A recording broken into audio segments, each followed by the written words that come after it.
Baseball on CSN Chicago is presented by State Farm, and we're at Citizens Bank Park in Philadelphia as the Cubs open up a 10-day, 9-game road trip. It is game one of a 3-game set. And as we check in on the updated National League Central standings, the Cubs by far have the biggest lead in all of baseball. They have the best record in baseball, 9.5 up on the Pirates, who play the Mets tonight as well. Welcome to Cubs baseball here on CSN. Jim DeShays and Len Casper. The Cubs won 8 of 10 on this just completed homestand, and you'll take that every day of the week. Yeah, heading into that homestand, the Pirates had started to inch a little bit closer to the Cubs. They had moved to within 4.5 games, but after a very successful homestand, the lead now, as Len mentioned, at 9.5. 8-2 on the homestand. Didn't score a ton of runs, but the pitching, and particularly the starting pitching, was outstanding as the starters posted a 148 earned run average. Yeah, you see the Cubs averaged about 4 runs per game on the homestand, and it was about the starting pitchers. And we'll take a look at the Quicken Loans Rocket Arms, the 3 guys who will start in this series. Each went 2-0. Yeah, and they all pitched in that series against Philadelphia. 3-game sweep for the Cubs over the Phillies. Great numbers for Lester, Hendricks, and Lackey on the homestand. And as I mentioned, same exact pitching matchups in this upcoming series with the Phils. Cubs swept the Phillies in that series at Wrigley Field. Phillies a game under 500 going into play tonight, and John Lester is coming off his 13th career complete game. The Cubs and the Phillies coming up next.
A 3-city NL East trip, and it's a tracksuit week as the Cubs look like an NBA team from about 1978. So the rule is you had to wear those suits on the bus and the plane and to and from the ballpark.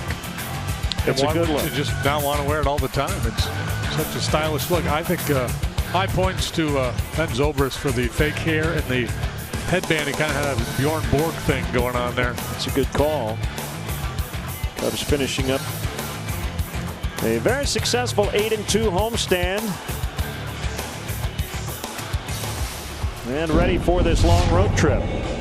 And Joe Madden back in Pennsylvania. Certainly will be a lot of family and friends in from Hazleton, his hometown. The Phillies got off to a really good start. It has been a struggle as of late. They began the year 24-17, but they've dropped 12 of their last 16. And during this stretch, averaging just 3 runs per game. Yeah, they've been a bad offensive club all year long, so you knew sooner or later it was going to catch up to them. They got off to that good start because the pitching has been pretty good. It's been certainly better than league average. The rotation has been solid. They won a lot of 1-run games, but you knew sooner or later their inability to score was going to catch up to them, and that has been the case. 4-12 over their last 16. When they came to Chicago, they were 5 games better than 500. But now, after a tough go, they're a game below 500. They did split their 4-game series over the weekend with the Brewers.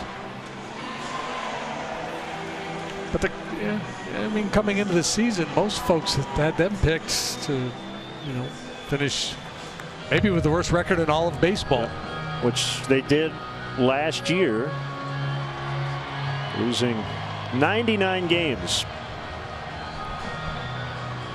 Well, we had a celebrity in the house.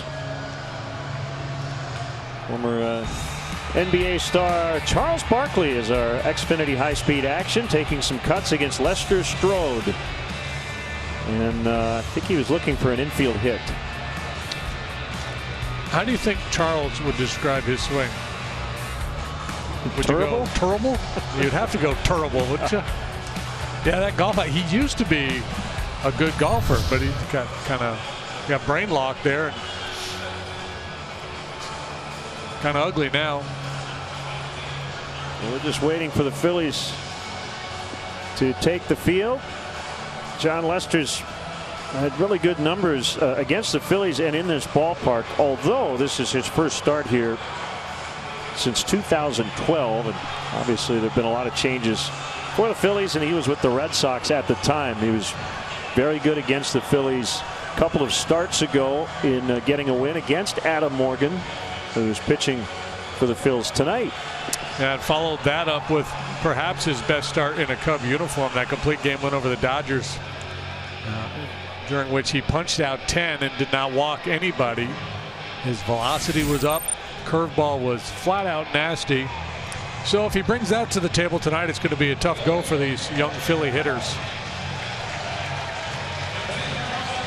So the Phillies have taken the field behind Morgan, and let's look in on the Cubs Southwest starting lineup. Dexter Fowler at 303, 3 leadoff home runs this year. Hayward in right, Chris Bryant at third. Anthony Rizzo did not start yesterday, did pinch hit in the ninth. Soler gets a nod in left. Javier Baez in for Ben Zobrist at second. Baez hit a home run yesterday. Russell's at short.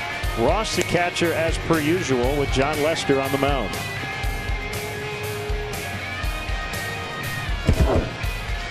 Phillies defensively set up shop thusly. Goodell, Borges, Paredes. Newly acquired Jimmy Paredes, a versatile guy, can play the infield and the outfield. He's in right tonight.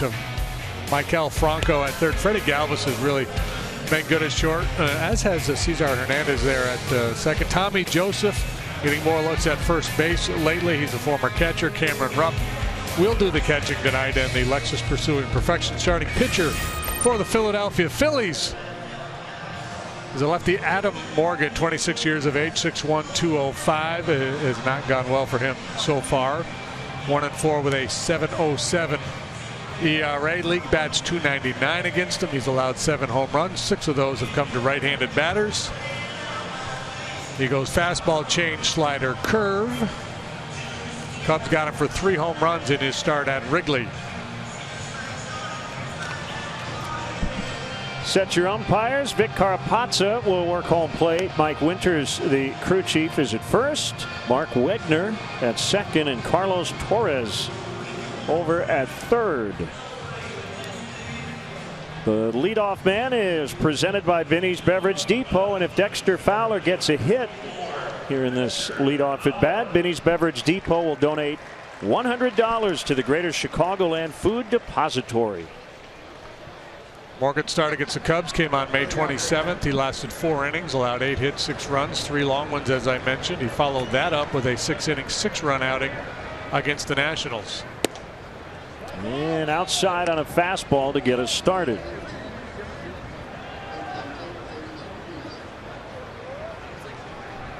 .82 degrees as we get started. That is a strike.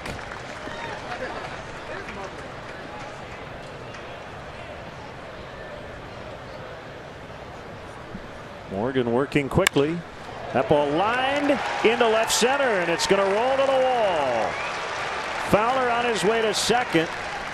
So he'll up that .435 batting average to start a ball game, and the Greater Chicago Food Depository benefiting a $100 donation from Binny's. Yeah, good swings of late. He did not have a great homestand. Dexter hit just .219 on the homestand, but better at bats lately, and boy, he's killed fastballs this year. I believe this is what he gets from Morgan. Yeah, heater over the heart of the plate, down around the bottom of the knees, and he whacks it into left center for that leadoff double.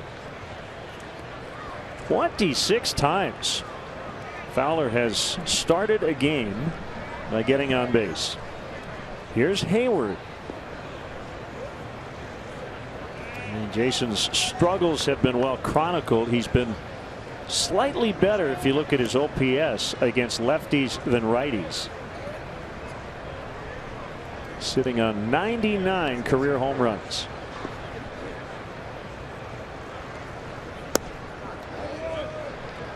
That's low for a ball. So 3 here in Philly.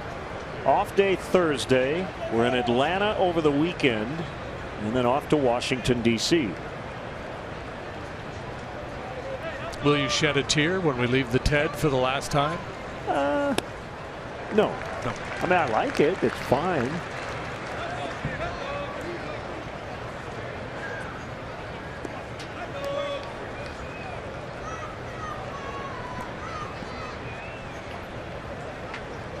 One ball, one strike.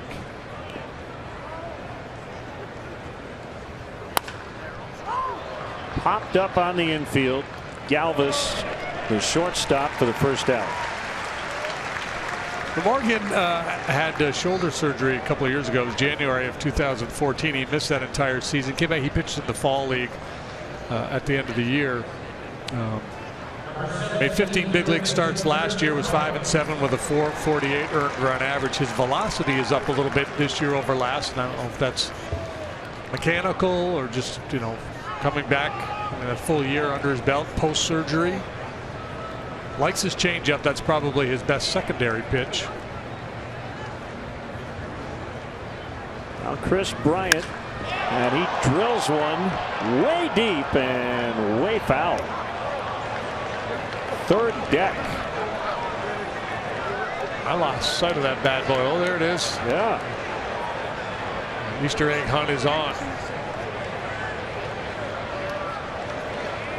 Tried to get in on him at Wrigley.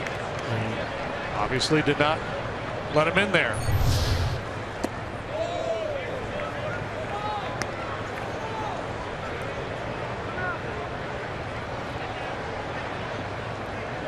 One and one the count on Bryant. OPS 7 points better than it was in 2015 when he won the Rookie of the Year. All his rate stats right in line with those 2015 numbers, and that's a good thing. Strikeout rate down significantly. It's almost at league average. He has an above average walk rate, down just a little bit from his number last year, and he's reversed his home road splits. So we wondered, you know, last year about all the success at Wrigley and his struggles away from it. Well, it's kind of turned around this year, so ultimately doesn't mean much. Yeah, maybe he's just a good hitter. Getting more comfortable with the league and the environs around the league.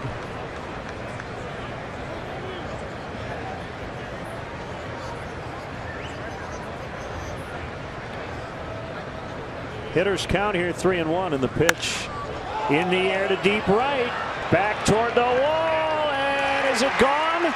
It's in play. Fowler will score. Bryant it to third. It's a triple, and we might get another look at it. It may have gotten out. Yeah, well, the young man there trying to make a play on the ball. He's ruling a home run. He may be a little bit biased, given that he's wearing a Cub T-shirt. But this speaks to how good this guy is to reach out for this ball. This ball's kind of beat him, and he one-hands it and hits it this far the other way. They are going right to the replay. This will be a crew chief review. There's a chain link fence right above the board where the fan reached over. The original call was that it was in the field of play. So at the very least it'll be a triple, and man, that is so close. It looked like I don't know that they'll be able to overturn it based on what I saw there. Well, here's the thing, he's leaning over. It almost looked like that ball hit him in the midsection behind the fence. Yeah, I couldn't tell. I got a little fuzzy look. This is our Forsythe Technology replay review.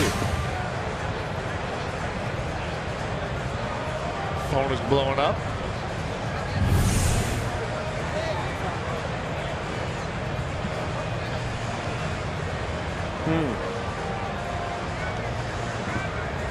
That is going to be a very difficult call to overturn. They're not going to overturn that.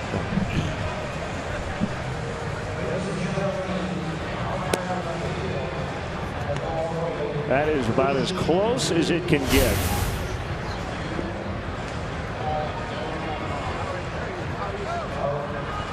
I think that ball might have been able to get out, but I guess a good consolation is an RBI triple, right? Yeah, you got to put a triple on the. You got to fill that. See, if he wants to hit for the cycle tonight, the triple is the toughest one to get. So.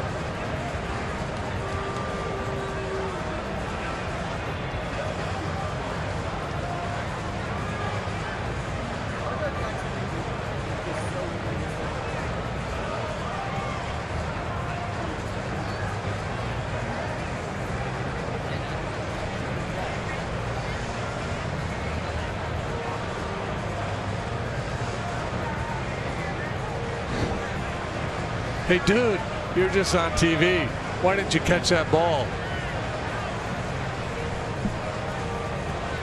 Well, and if you're sitting at home and you're saying, well, it's a Cub fan and he should have let the ball get up over the barrier, the natural reaction is to try to catch it, right? Absolutely. Yeah. I think your instinct as a baseball fan takes over. I want that souvenir.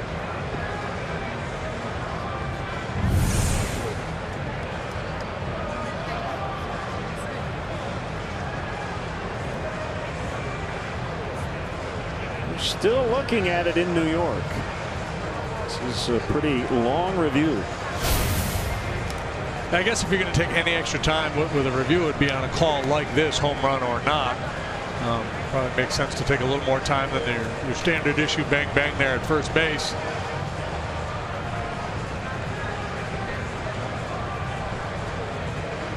It may be that they have more looks, clearer looks. I'm not sure. Maybe folks at home better look than we do.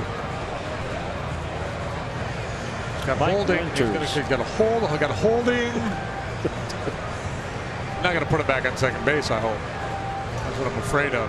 He's going to call fan interference, 2 bases.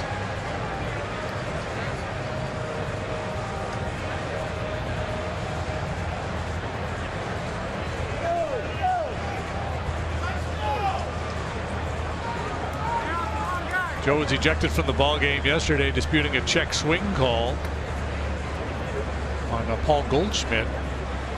He was upset because it really influenced the way he used his bullpen the rest of the ball game.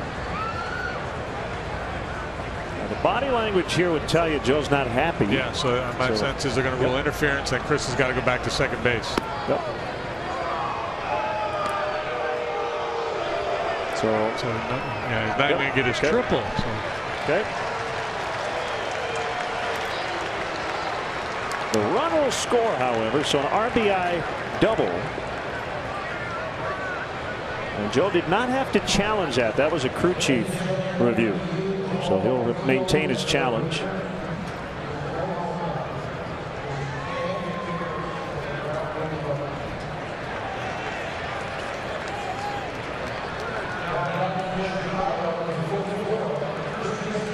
Here's Anthony Rizzo.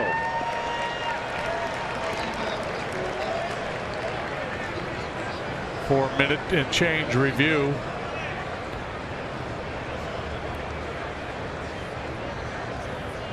Here's a pitch, and it's a strike. Cubs keep facing lefties. This is the 6th left-handed starter they faced in the last 8 games.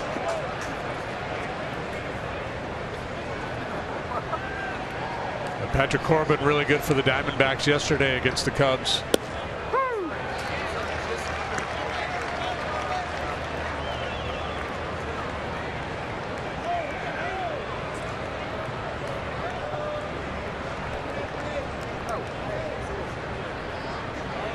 I hope that they're not kicking that guy out. They'll probably relocate him because they have to send the message to his neighbors that he interfered with the ball.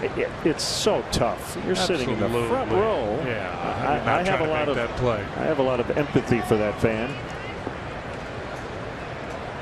I mean, I'm sure now he regrets it, but what are you supposed to do when the ball's coming right at you? Right.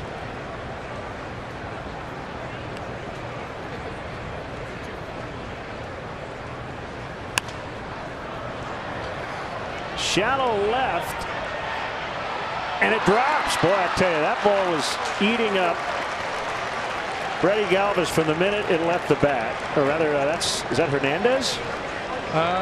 No, it's Galvis, I think. Yeah, it is Galvis. Okay. And he, I think, was looking for some help from Goodell. I'm not sure Goodell would have gotten there, though. Yeah, Galvis had time to get out around that ball. I mean, it's not an easy play. You're looking back over your head, but this ball was in the air such a long time. If he takes a more aggressive path out there, he could have camped underneath that one. So Bryant actually could not advance. He stayed at second. So bloop hit for Rizzo. 2 on for Soler. This has been a strange start.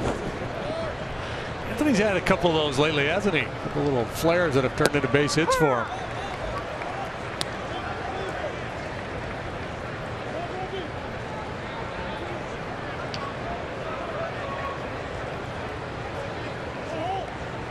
Yeah, I think from Chris Bryant's point of view, it's better safe than sorry on a ball like that. Probably could have afforded to get a little further off the base and given himself a chance to advance to third base, but err on the side of caution there. This is Soler's last home run. It was off Morgan. May 27th, ended up being a game winner that day.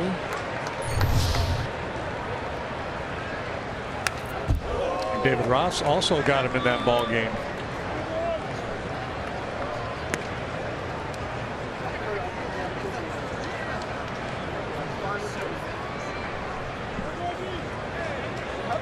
You know what I think happened too? Why that review went so long? It wasn't just did it go out. I also think it was to figure out where to place Chris Bryant. So I think that was a little extra tweak to replay this year. In the case of fan interference, you can go to the review to figure out where to place the base runners.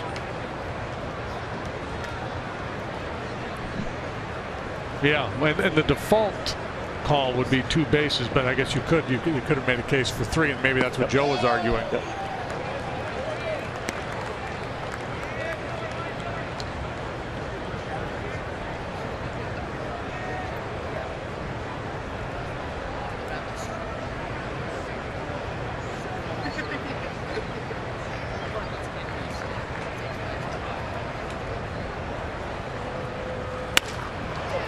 Ground ball snagged there by Galvis, but he can only stop it from getting to the grass. The bases are loaded. Infield hit for Soler. 4 hits in the inning. An infield hit, but this ball sharply struck by Soler. That's usually the case when he puts it in play. There's usually some steam behind it. A near spectacular play by Galvis.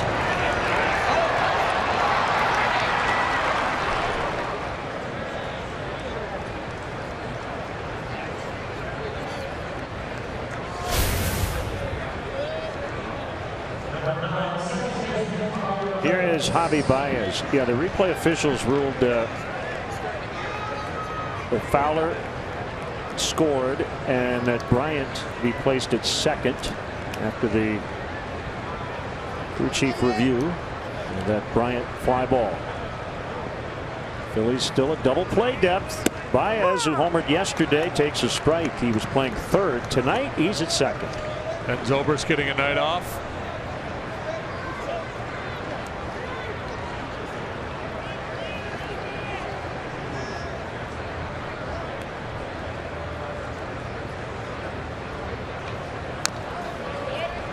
So that'll give Ben 2 days off this week with the scheduled off day on Thursday.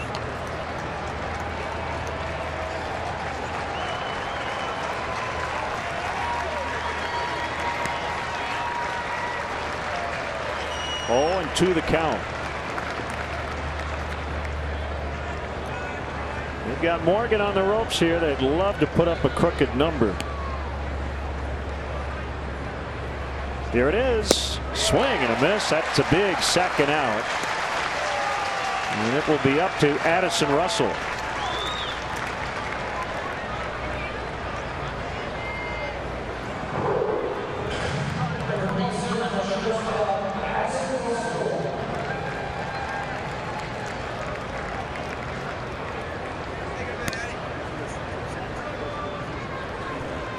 One thing I noticed about these young Philly pitchers in that series at Wrigley, a hostile environment, Wrigley Field, rocking and rolling. They were getting hit around a little bit, but no sense of panic from Morgan Eichhoff, the other youngster that worked in that series. Maintained the same tempo, attacked the strike zone. Morgan profiles more as a back of the rotation type guy, but he got a chance to be a pretty successful major league pitcher.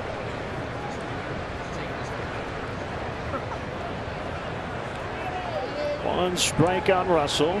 He's 2 for his last 18. Now 0-2 on him.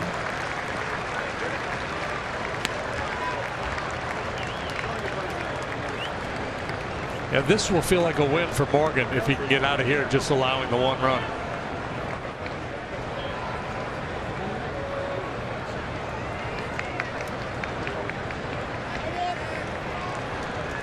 He has lost his last 4 starts and has been knocked around in 3 of them.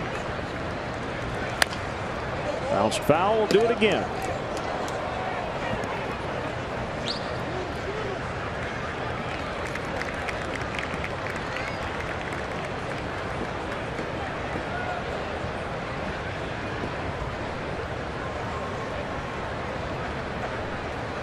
They have not started in Pittsburgh, the Mets and the Pirates, under a rain delay.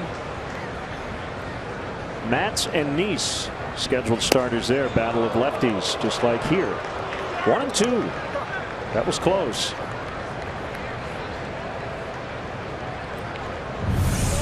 At top of the zone, most times you're not going to get that call.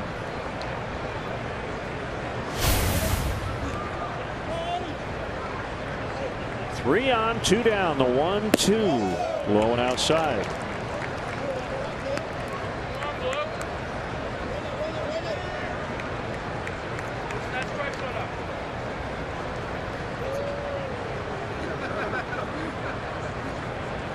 Russell hitting just a .152 against left-handed pitching this year. Not a huge sample. He's 7 out of 46. Good take there. He's run it full. That's 3 straight misses after 2 strikes. Had the high fastball and a couple of change-ups. Russell wouldn't bite. Looked like a backdoor slider they threw to get Javi.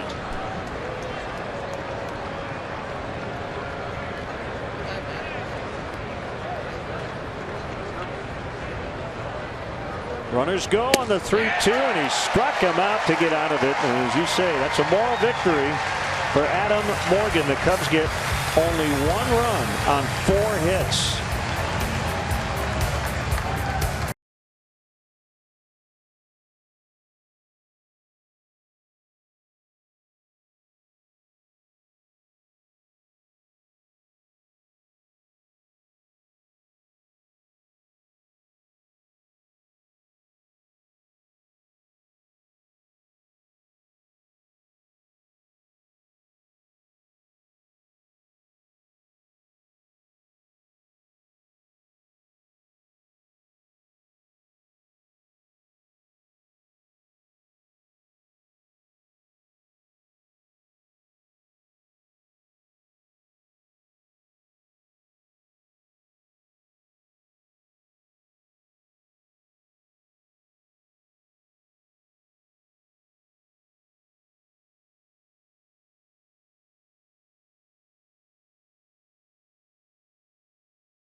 with runners in scoring position in the first inning. Scored 1 run. Bizarre. Here's how the Phillies will line up, brought to you by Southwest.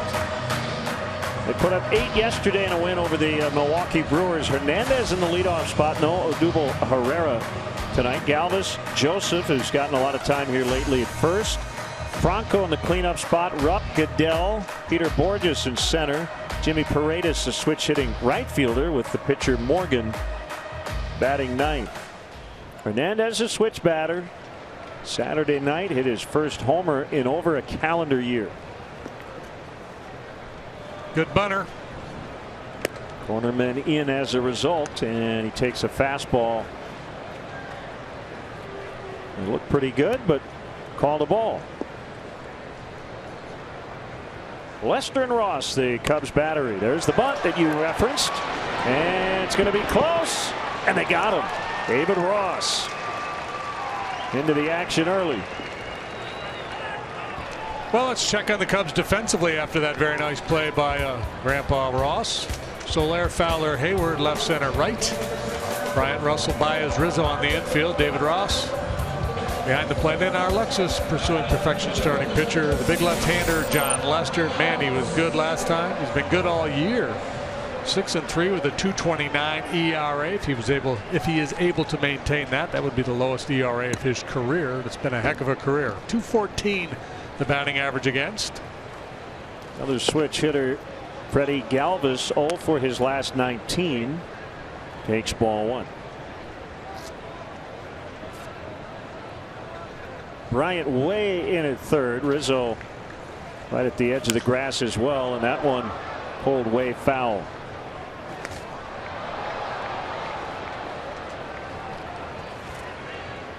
Just not a lot of oomph in this Philly lineup. Down near the bottom of the league in just about every statistical category.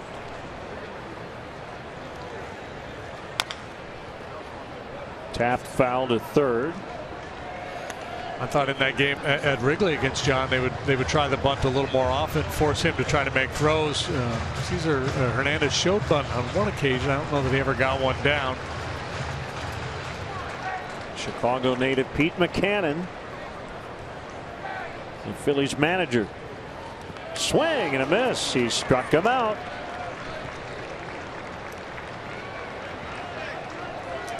Two down. So John, 3 starts ago, did not make it out of the 3rd inning in San Francisco. Since then, he's been brilliant in 2 starts. 6 1/3 against this group. Allowed 2 runs, 1 earned, struck out 7, walked 2. The complete game against the Dodgers, 1 run on 4 hits, 10 strikeouts, a whole bunch of ground ball outs. And that was fun to watch. He retired the last 15 batters in that start against LA. Tommy Joseph, big weekend against Milwaukee. In the 4 games, had 7 hits, including a double and a home run. Nice. Continued to take playing time away from Ryan Howard, and Joseph, the former catcher, he's looked good. He's really balanced in the box, line drive hitter. He's putting up huge numbers down at AAA at the time of his recall. 1-1.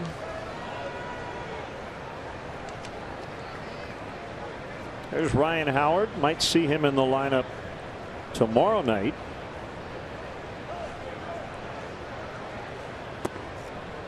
Story here in Philadelphia. A beer bottle reportedly thrown in his direction during the game on Saturday. So that is being investigated. High fly ball into deep left, and Soler at the wall will leap, and he caught it. He caught it.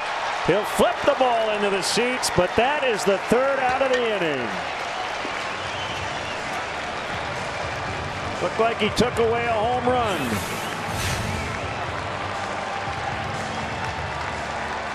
Pretty close. Nicely done. Inning over.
Chicago is presented by State Farm.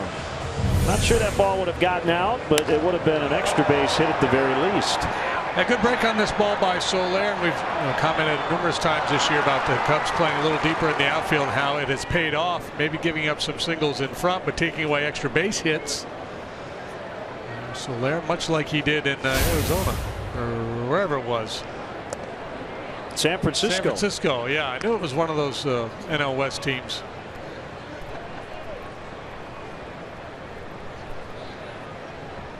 The 1-0 on David Ross, and he sends one out into deep left center, but it's Borges right on the edge of the dirt. Cub fans, let's go. The Cubs are hot, and so are tickets to their games. Your best options for future games are the Monday through Thursday matchups with limited availability on weekends throughout the summer. Don't wait. Plan now to catch all the excitement at Wrigley Field. Visit Cubs.com. I know I'm planning on going out, be out there, catch a few games. Yeah, we have pretty good seats. A strike on John Lester.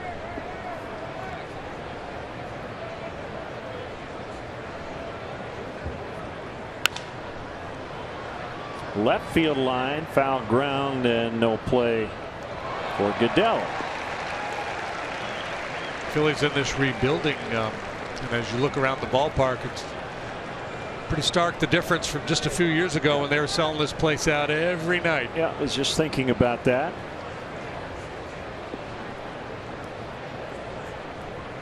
At one time they won the National League East 5 straight years.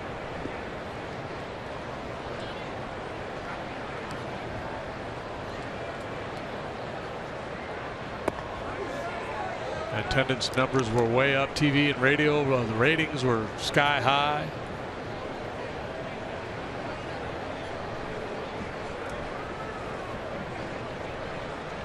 Averaging a little over 24,000 per game now. Ground ball, literally kicked by Morgan to the catcher, Rupp.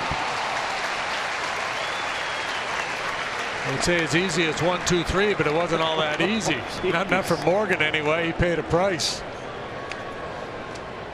Good contact by Lester.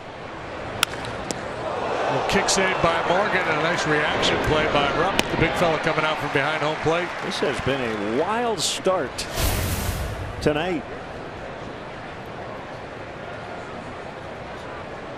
Here's Fowler. He doubled and scored in the first. Yeah, the Phillies drew 1-8 last year. They were annually well over 3 million fans per season from 2007 up through 2013.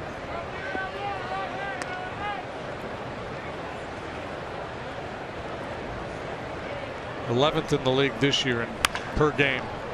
That will get under the glove of Franco, and Fowler's 2 for 2. He started the night as a season low .303 for his batting average, but that'll go up nicely.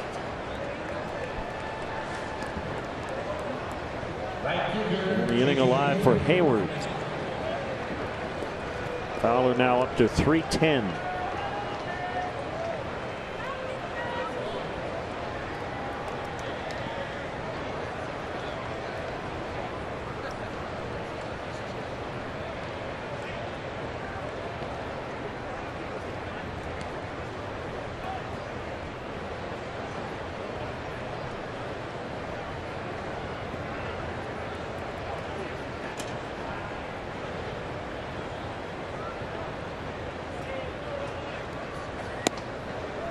Well, it was on this date 72 years ago, June 6, 1944, D-Day. When we think about the more than 9,000 Allied troops who gave their lives. The invasion at Normandy eventually led to the defeat of Adolf Hitler in Europe. No baseball that day. Major League Baseball was there. All games wwere canceled on D-Day. Yogi Berra was there, part of the invasion. And as Hayward got clipped, he'll take first. Then General Dwight D. Eisenhower with the famous quote, "The eyes of the world are upon you," to the troops. So 2 on for Bryant. Well, a lot of traffic here early for Morgan. That's been the case for him. League batting .299 against him coming into this ball game. 7 home runs allowed in 35 2/3. He's been able to keep the walks down. Does not strike out many, but he got 2 big strikeouts to get out of that mess in the first. That, by the way, is the 38th hit by pitch for the Cubs this year, the most in the majors. And that's a pretty wide strike zone right there. Yeah, and there were a couple early on, 1 for each guy. It looked like caught the box and wasn't called a strike. The mini Let's Motor player profile.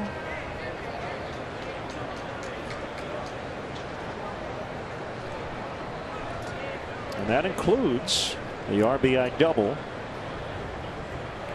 tonight.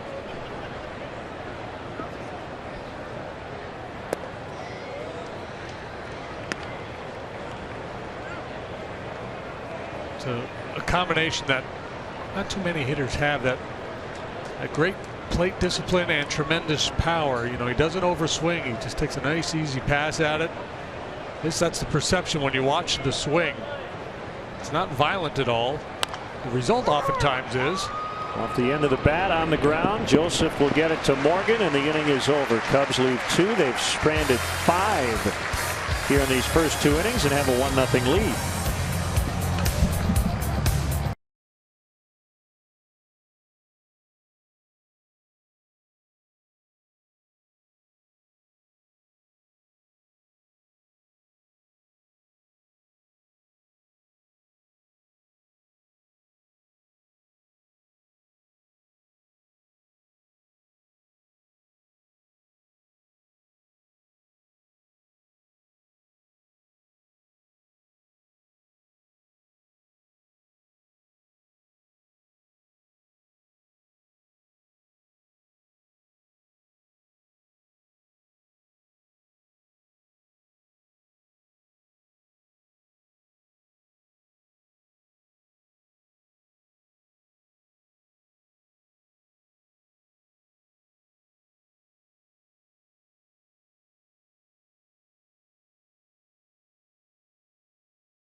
Pride with Cubs checking and an official Cubs MasterCard debit card only available at your local Wintrust Community Bank. Go to wintrust.com/Cubs to learn more. Member FDIC. Mikel Franco takes a fastball in tight. 93 from Lester. His best fastball of the year last time out. Routinely 94. Missed again. Franco hitting under 200 against lefties, but is hitting for power. Slugging .488. A lot of moving parts as he gets set to hit.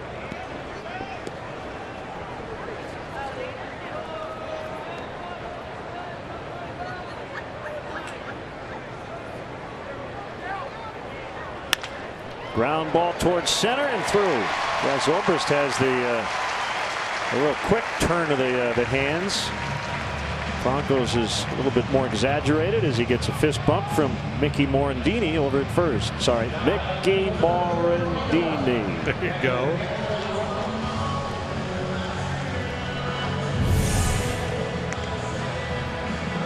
Rocks the weight back, gets the foot down in time, delivers a solid single past the diving Russell.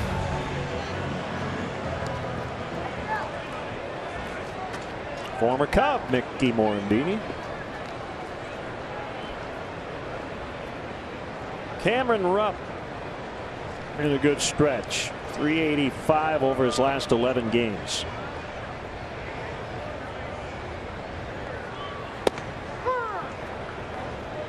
And he takes a strike.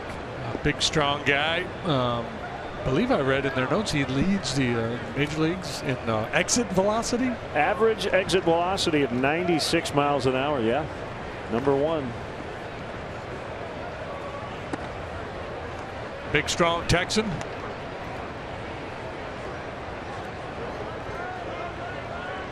Average all the way up to 286. Doesn't walk much. And he strikes out a lot.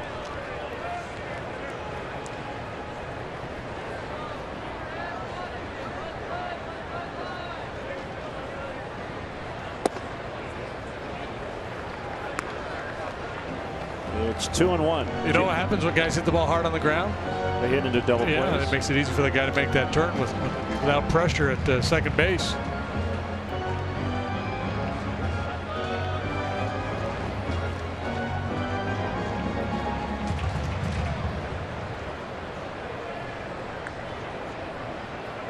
Wind doesn't seem to be doing much. Pretty calm night. 82 degrees. It's a seasonably warm here in Philadelphia. Not oppressively hot. No, not at all. It's a beautiful day today. Strolling around the city a little bit. They've had a lot of rain here lately.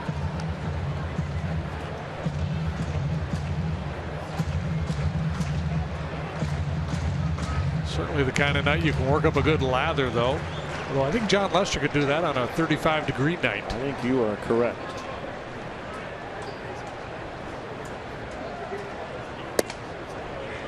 Good pitch. Yeah, he thought he had him. David was set up inside a little bit and had to reach for it.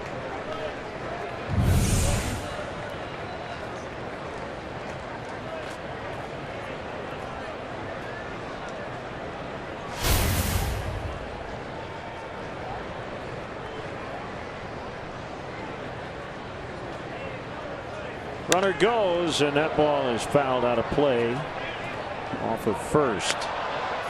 Well, they did a nice job with this ballpark. Replaced Veterans Stadium in 2004. You can see off in the distance Center City, Philadelphia, framed nicely. Got the football stadium across the parking lot. Home of the Flyers and Sixers as well. They got all the facilities right here in this one little area, which is kind of cool. I think Beyonce was in town. Beyonce? Yeah. So I think I saw a piece on the local news last night. Playing over at the arena? Yeah, I think so. Okay.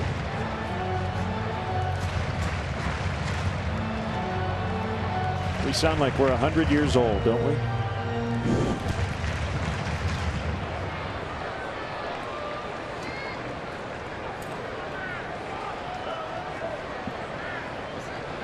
Nobody out. Bottom second. Cubs lead 1-0.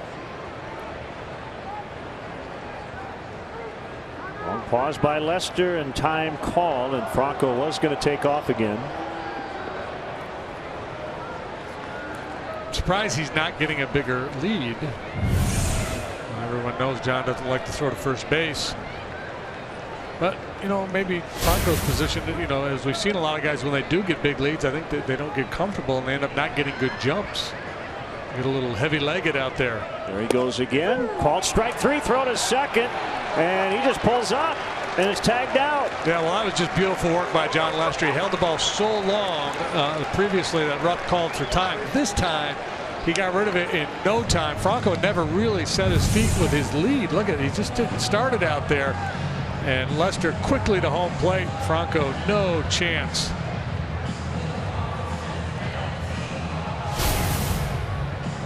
You know, in that 3-2 go situation, it used to be taught years ago that the burden was on the hitter to put the ball in play. So don't worry about getting too big of a jump. Well, I think the thinking has changed. It should anyway. So don't assume contact's going to be made. Go ahead and get yourself a good jump. Act like you're stealing the base. Well, there's your double play. Strike him out, throw him out. Now it's Rule 5 pick Tyler Goodell, playing left tonight, which is where he has mostly played this season, but he's transitioning to the other side, right field, because Cody Ashe recently came off the DL. Ashe is a left-handed hitter and not in the lineup tonight. And they recently picked up Jimmy Paredes. He's in right field tonight, a switch hitter. It's just kind of a mix out there as Pete McCannon tries to find some way to get a little offense going. 2-1.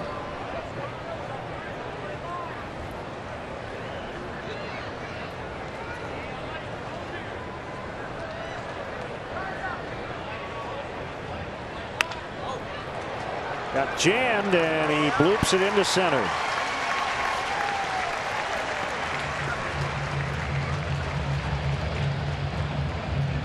Two-out single, and that'll bring up Peter Borges.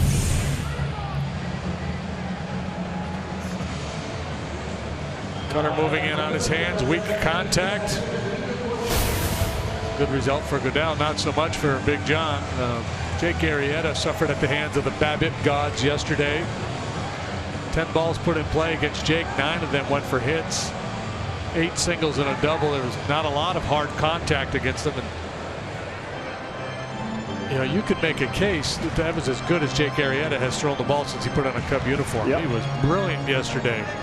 He was hitting 97 on a sinker in the first inning. Yeah, and it wasn't, and, you know, his location was good. The action on the breaking stuff was real sharp, which is the nature of this game sometimes. Guys find holes. And so his 20-game winning streak came to an end. That tied for the 3rd longest in Major League history. Only 2 longer streaks held by Carl Hubble and Roy Face. There's a bunt, and it's going to work for Borges. The key there, and why Borges has a hit, and why Hernandez didn't. Hernandez bunted to the catcher, but this one kind of caught no man's land, and Lester gave way for David Ross. But the way Borges runs, he had no shot. Yeah, that was a good bunt and a smart play by Borges. This is what Hernandez was trying to do, push it out far enough where it's John's play to make, and if he doesn't make it, then in all likelihood, David Ross is not going to have a play either.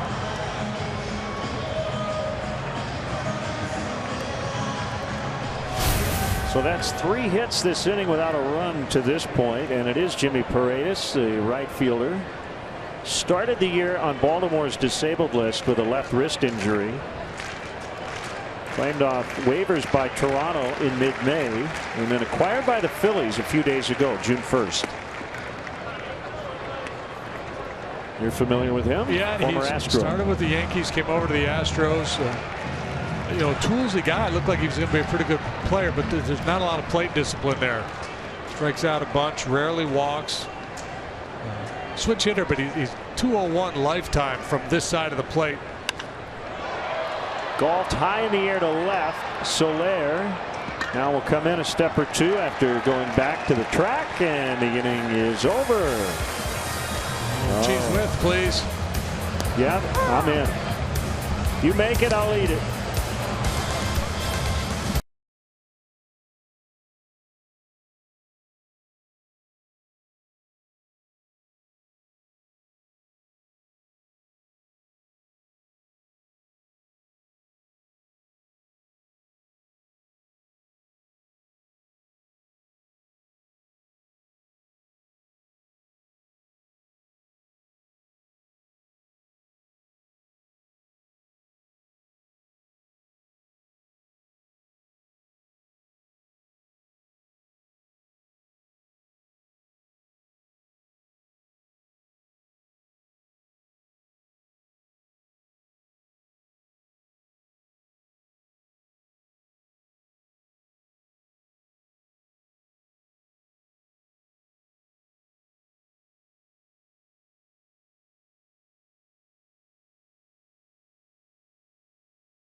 Cubs lead 1-0. A legendary jam band Fish makes its Wrigley Field debut on Friday, June 24th, and then again on Saturday, June 25th. Secure the best seats in the house at Cubs.com. A limited number of private suites are also available. Should be a red-hot show. Call the Premier team at 773-404-4200 or visit Cubs.com/Premier.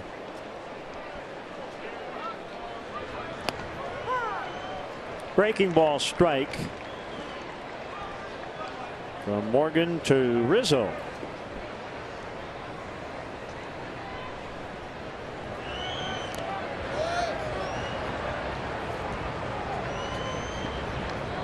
The 6 curveball there from Morgan. We haven't seen many of those. Mentioned the Phillies finished with the worst record in baseball last year. That means they'll have the #1 overall pick in this week's draft. 3-day draft starting Thursday. Cubs don't pick to what, 104, I yeah. believe. Talking to couple folks today about the draft. It doesn't seem to be, a consensus #1 guy.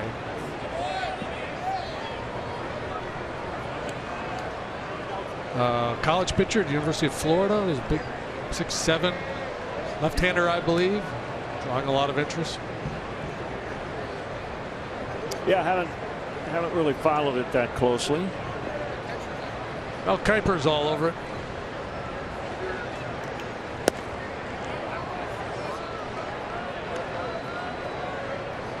So this is a little better giddy up on the fastball we're seeing from Morgan here today than we saw back at Wrigley.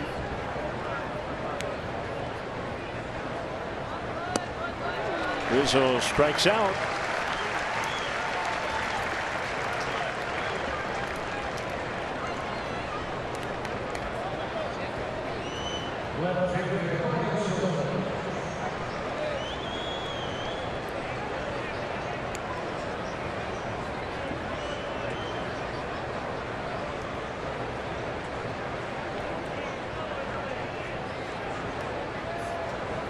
Soler takes a pitch off the outside corner.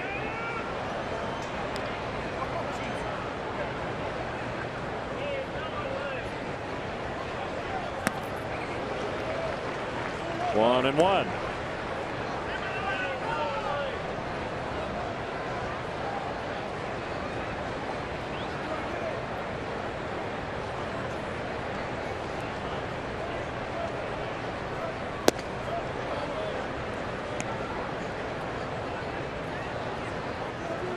Baez on deck.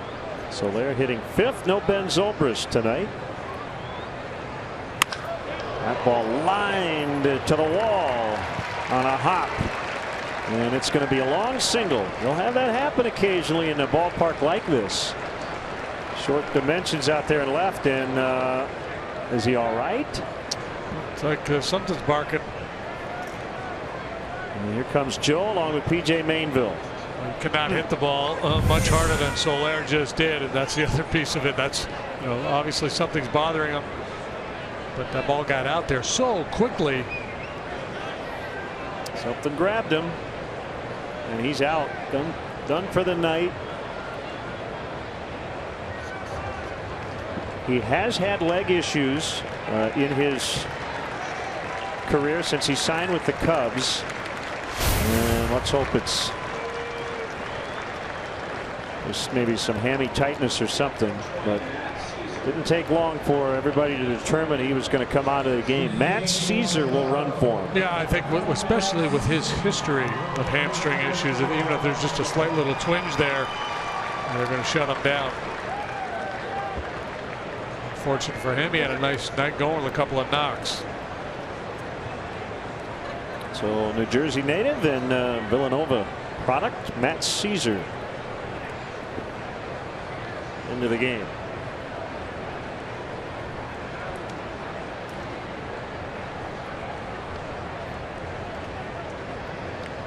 It's like a pretty good pickoff move that Morgan has.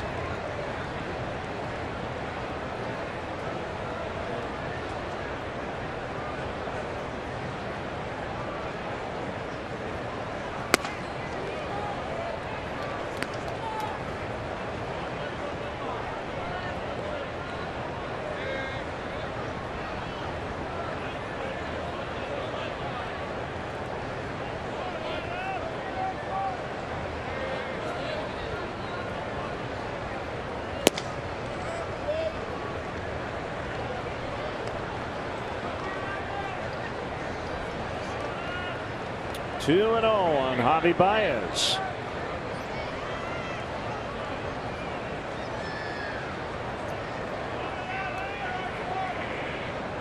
Caesar inches off first. Off the end of the bat, softly lined to right. That ball caught by Paredes. 2 outs.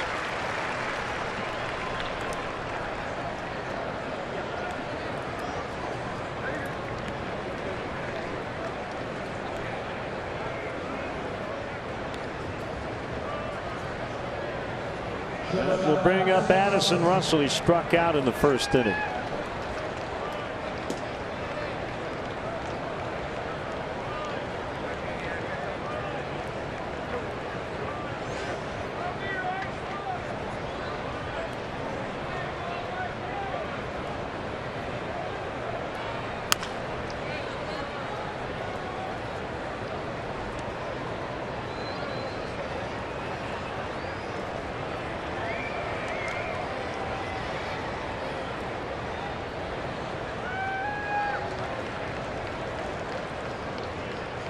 Cubs have 6 hits in this game. Thought they might have had a 2-run homer from Chris Bryant. Ended up being an RBI double and fan interference.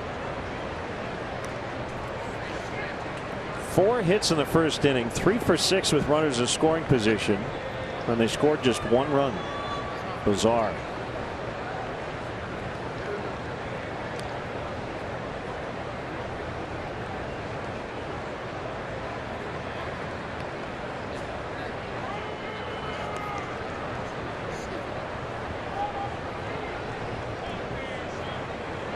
Phillies gave up a lot of stolen bases last year. They've made it a point of emphasis this year to try to tighten things up on the running game.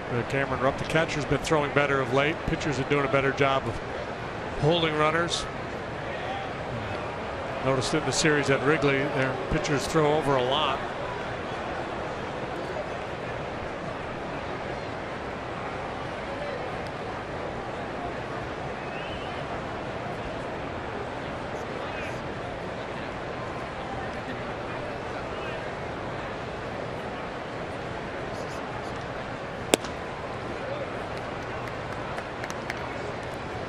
One and one.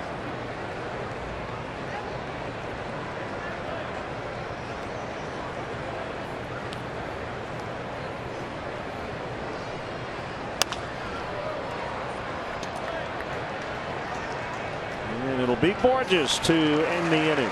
Bottom 3. Cubs 1, Phillies nothing.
Chicago.com is presented by State Farm. Matt Caesar stays in and plays left for the injured Jorge Soler. We will update you on Soler's situation when we get one from the Cubs. As Morgan takes a strike. Kind of an interesting start to this game for the Phillies offensively. You reference they haven't scored a lot of runs this year. A couple other guys have tried to bunt against John Lester. There are two ways to look at that. If you're the Cubs, I mean, you're taking a team and having them do something they might not normally do a lot. And they're trying to get John to get off the mound and have to make a throw, which he did not do on the Borges play. Yeah, they've got personnel. Galvis, Borges, Hernandez, all guys that would make sense to try to play that game. But if you play that game incessantly, it takes you 4 of those to get a run. So yeah, right. Well, it's a base. It's a base, and then of course, and then can you run? Can you then play a little hit and run or steal a base? I mean, this team just doesn't slug, especially those guys I referenced. Galvis has actually got a little pop. He's hit 5 home runs this year, but you don't think of him as a slugger. Hernandez has 1. Borges has 1. 2-2. Bounce to Baez, who bobbled a little bit but had time to recover and made the play. Time now for greater coverage of baseball, brought to you by T-Mobile. Carl Crawford designated for assignment yesterday with what, $35 million or so still due on his contract. But the Dodgers probably that one team that can afford it. So they're moving on. Yeah, at some point you have to bite the bullet and move on. That's the kind of the storyline here with Ryan Howard. They owe him a bunch of money. But does it make sense to try to buy him out of the rest of his contract? I mean, an iconic player who was part of all those winning seasons here. You just hate to see it end real badly with the fans turning on him. That's a strike. It's 0-2. So now with 2 strikes, Bryant and Rizzo will back up. Yeah, the running game against John. The Cubs have battled it through a team effort. Obviously, David Ross has been the main helper in that regard. But you referenced Lester varying his times to the plate. He's as good as anybody in the game at doing that. So without having to throw to first, they've largely limited that running game. Called strike 3, and that's the best way to keep it out of the mix, by not allowing the guy to reach. And you mentioned in John's last start, they've actually turned it into an asset because the stolen base percentage against John is well below league average. Yep. So teams are making outs on the bases against him and not gaining the advantage enough times. Maybe some team will figure it out going forward, but so far that has not been the case this year. He is so quick to home plate when he decides to go. That and David Ross's work behind the plate have been real equalizers. Again, the corner guys come in against Galvis, and he takes a fastball outside.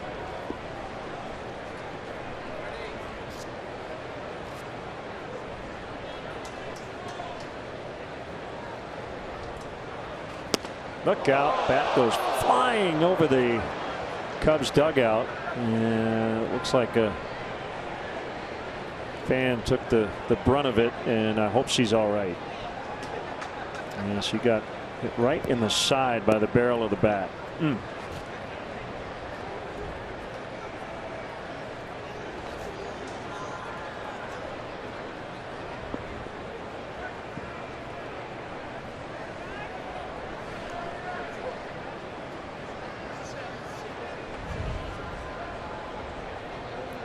can tell Galvis upset as well.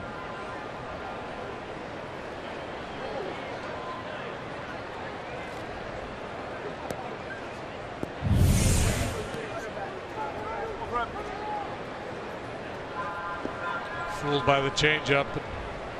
That comes flying out of his hands.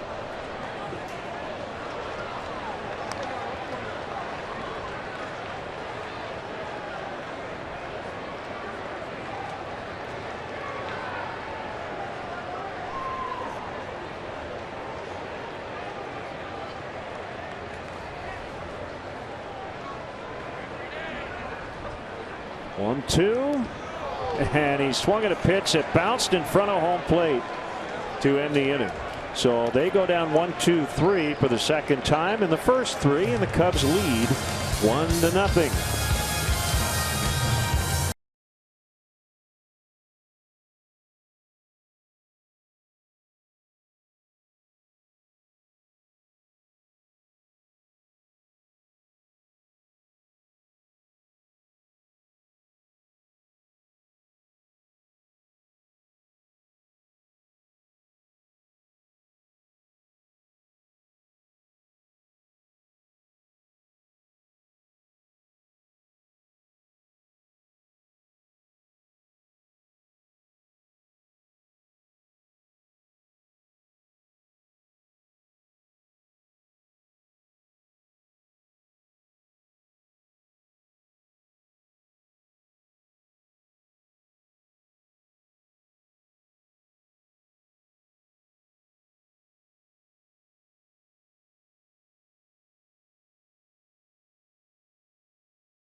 Yep. The 2016 Esurance MLB All-Star Game ballot is here. Head to Cubs.com to choose your All-Star Game worthy stars and send them to the MLB All-Star Game presented by MasterCard on July 12th in San Diego. Vote today, vote tomorrow, vote at Cubs.com. Vote yesterday. Cubs will be well represented in San Diego. Ground ball hard hit by Ross, but right at Franco, the third baseman, and he throws him out.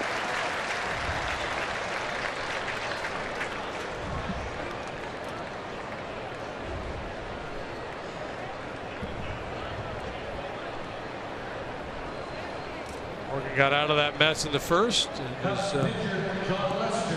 taking advantage of this opportunity. He's done a nice job settling in.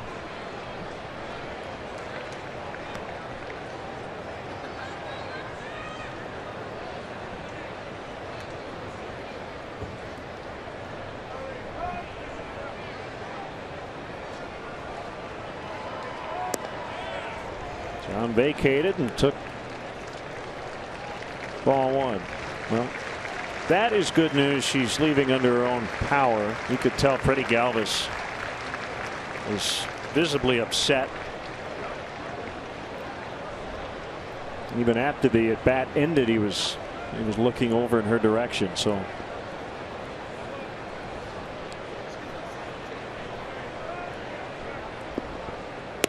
that's a strike.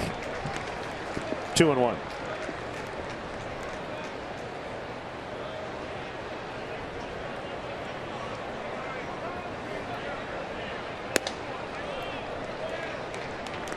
How did hitting affect your pitching, or didn't it?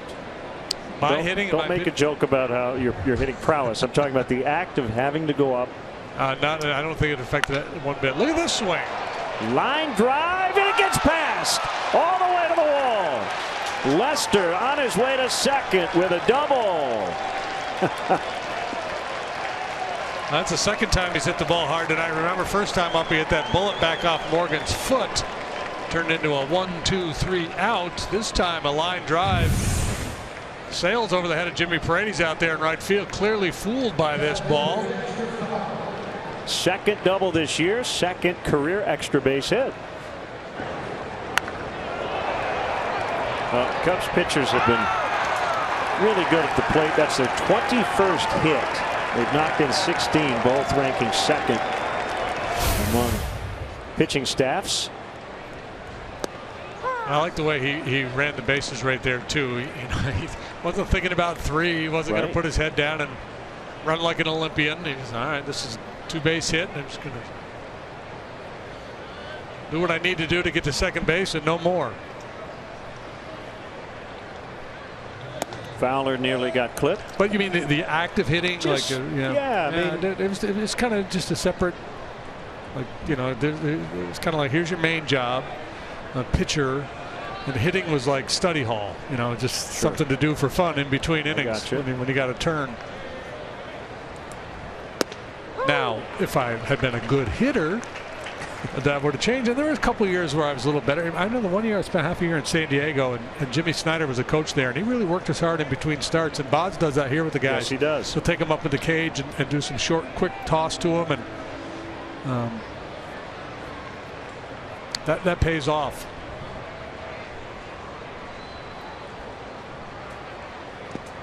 Well, John's a good athlete, and he does everything really well except one thing, and he was very upfront about it this spring.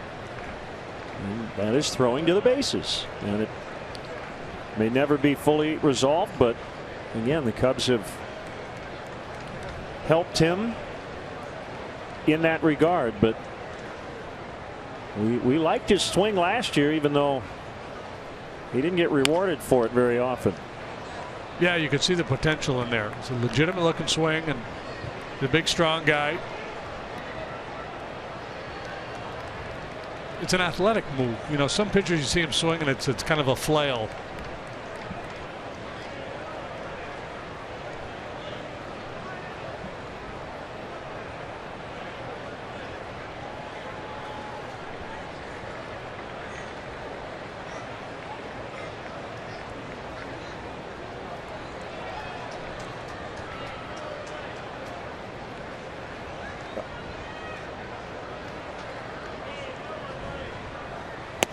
Swing and a miss. Strike three. Speaking of a flail, Sir Charles earlier, a little BP action. I think Charles is a left-handed hitter and he just doesn't know it. I love how he went and grabbed the ball. Supposed to wait till your round is over. He's a rebounder. You can't help it. It's just his instinct to go get it.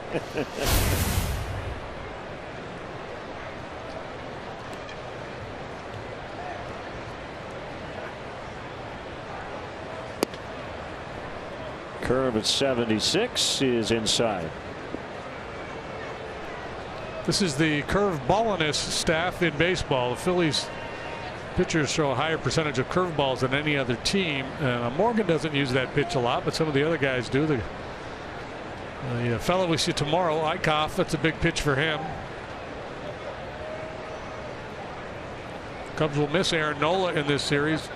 He's developing into a very good major league pitcher.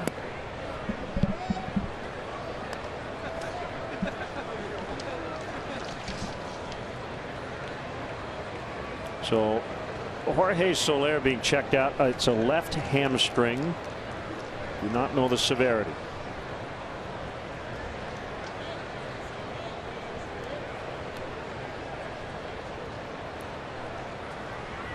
Swing and a miss. 2-1.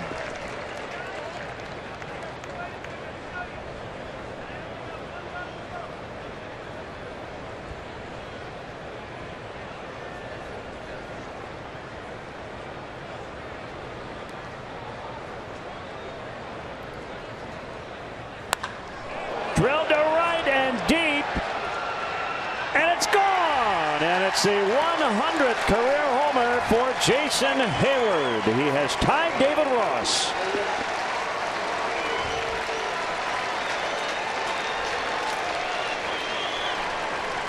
Line drive home run off the bat of Jason Hayward, his third.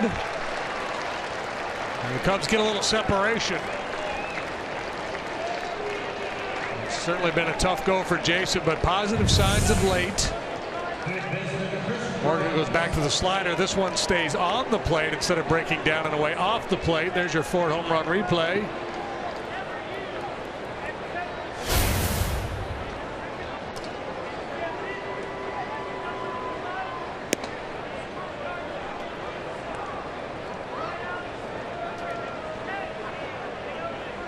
So a 3-0 lead. Chris Bryant in the air to right, playable. Paredes, and that will end the inning. Off the lefty, Jason Hayward goes deep for the 4th time in this ballpark in his career. 3-0.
Play a little small ball here tonight. Cesar Hernandez, first at bat of the game, drops the bunt down, but doesn't get it far enough up away from David Ross. Peter Borges does. That turns into a base hit, and then on a little 3-2 run and hit, called third strike. Franco with a terrible jump. Easy pickings for Ross.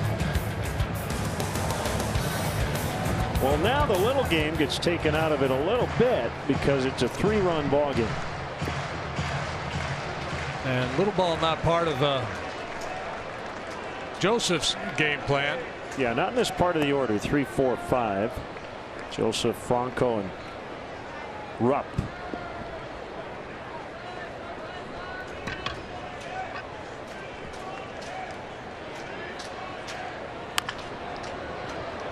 Of that, the replay we had of Borges bunt hit. David Ross looked at John Lester and said, "My fault." Right.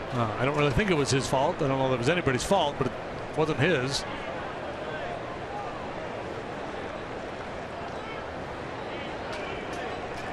It was not a huge window to bunt against him with the cornerman guy in.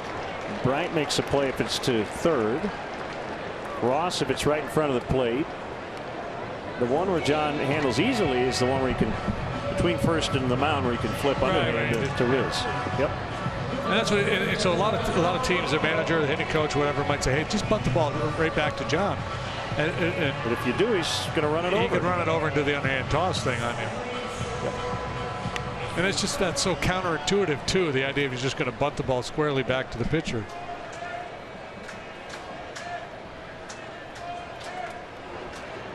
Franco swings away and sends one into the right field corner. Hayward coming over and no play.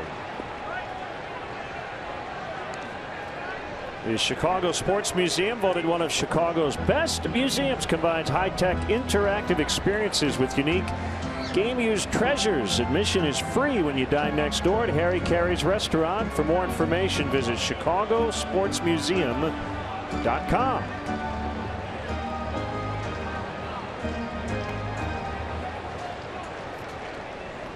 That's the other thing about these Phillies.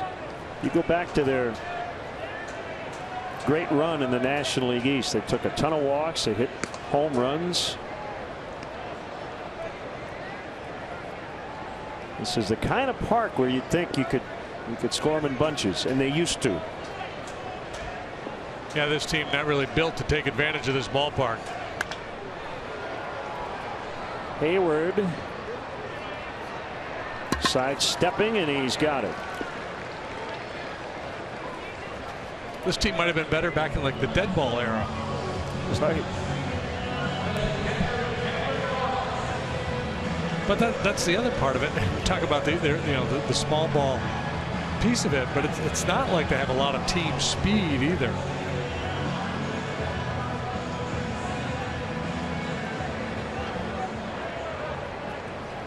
They have 23 steals this year. They've been caught 19 times. That's a horrible percentage.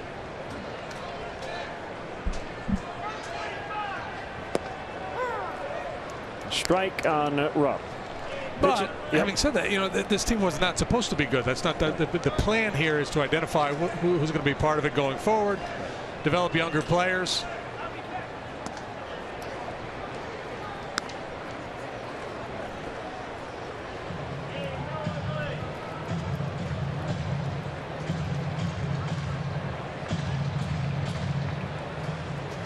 It's been a tough go for them here lately after a very good start.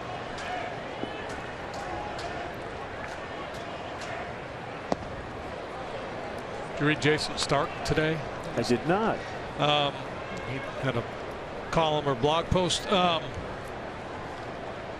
believe it's still intact. The Phillies have not yet had a 4-run inning this year. It's the deepest into a season a team has ever gone without doing that. Well, they got one yesterday for the first time in 50-some-odd games to establish a record for most games, before having a 4-run inning. Yeah, that was their biggest margin of victory, 8-1.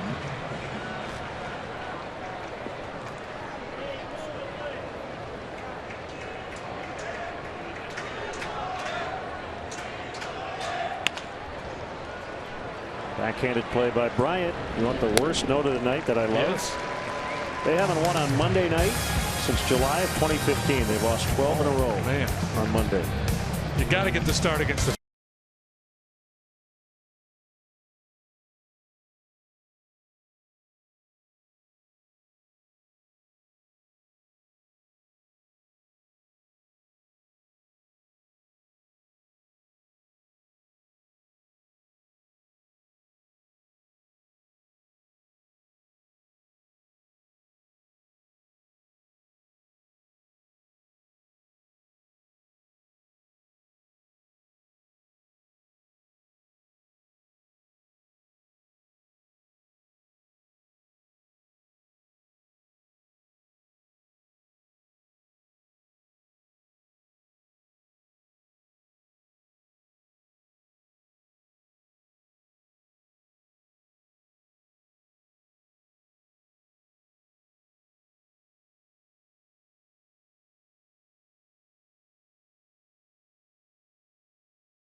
We head to the 5th. The Cubs offer special programs designed for your future Cub, from Kids Sunday at Wrigley Field to Clark's Crew and baseball summer camps throughout the Chicago area. There are many ways to build lifelong Cubs memories with your kiddos.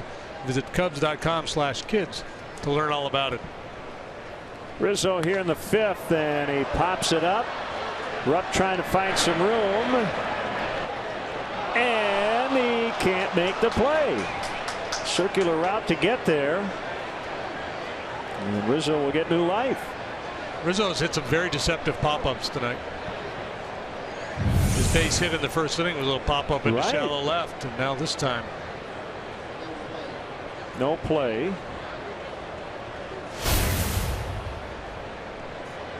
So no error charged, but a play that certainly should have been made.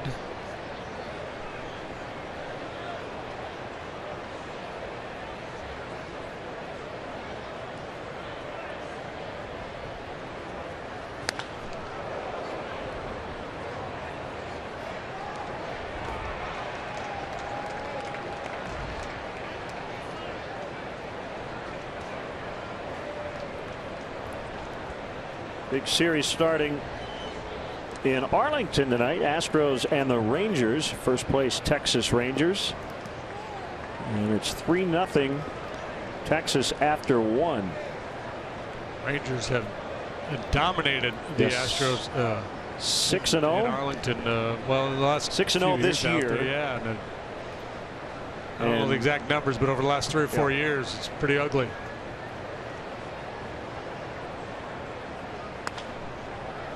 See if somebody can catch this one. Franco in shallow center. How are you going to score that one? 5 Qua 4/Rover.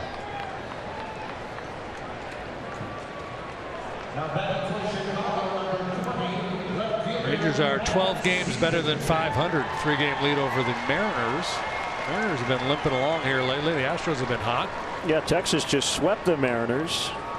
Astros swept Oakland leading into that set.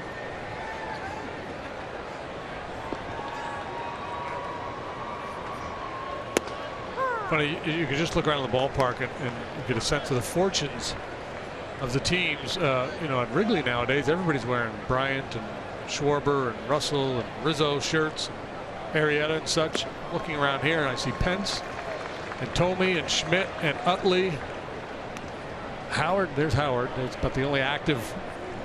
I see a Steve Carlton, a Jimmy Rollins.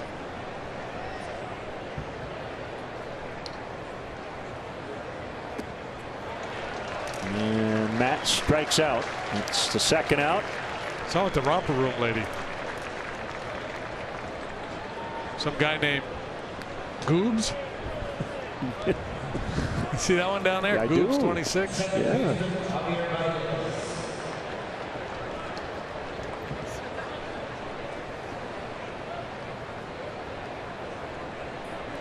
Mets and Pirates have been rained out. So postponed in Pittsburgh. Hey, did you see the story? Trying to think of where it was. Was it L.A.? They did like an inning of walk-up music. Oh yes, and it was Joe West songs. Yeah. Was he working the plate? Yeah, Joe was working the plate. The Dodger players came up to him with Joe West. Country Joe's album, or a couple tracks from his album, playing over the PA system. That is great. 2-1 on Baez.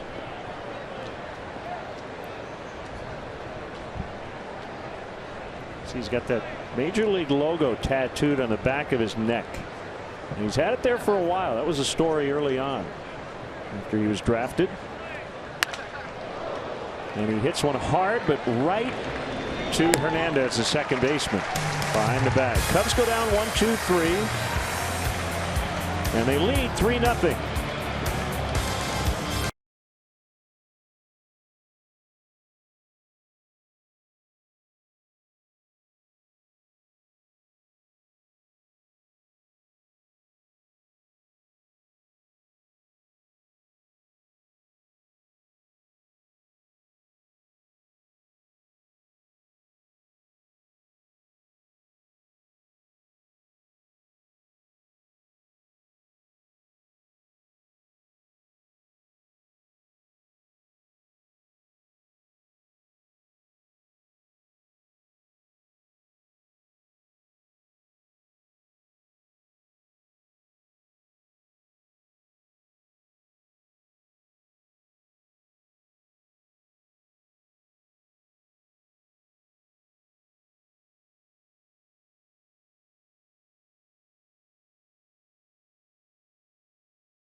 Cubs Insider all season long on CSNChicago.com, presented by Nationwide's Jeff Vukovich, serving the community for 38 years. Go to jeffvuk.com. Nationwide is on your side.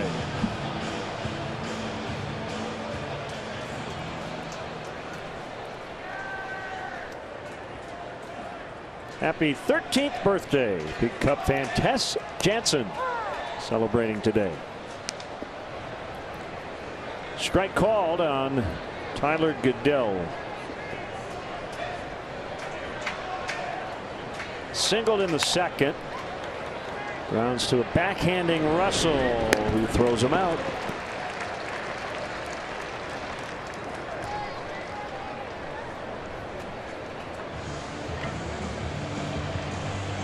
Russell struggling with the bat here of late, but continues to play a well above average major league shortstop.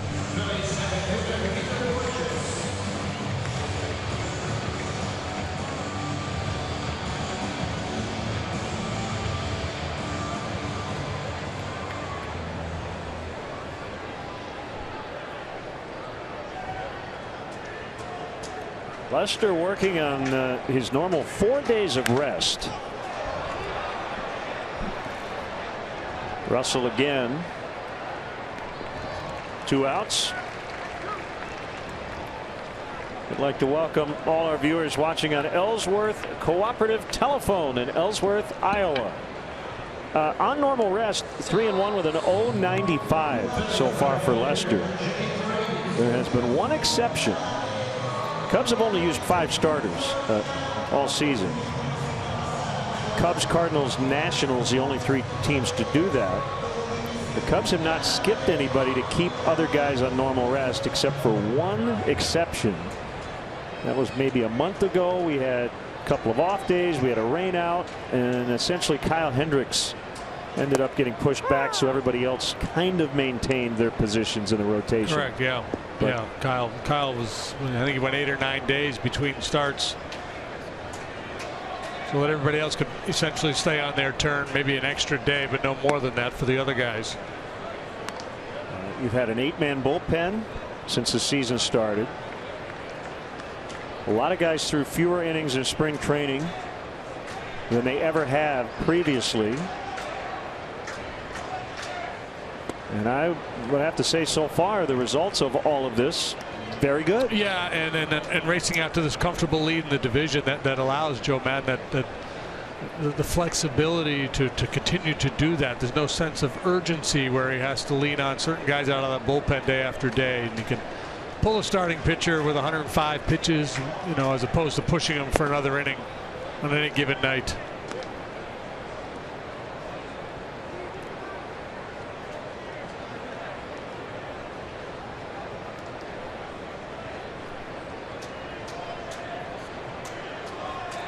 Two on the switch hitting Paredes.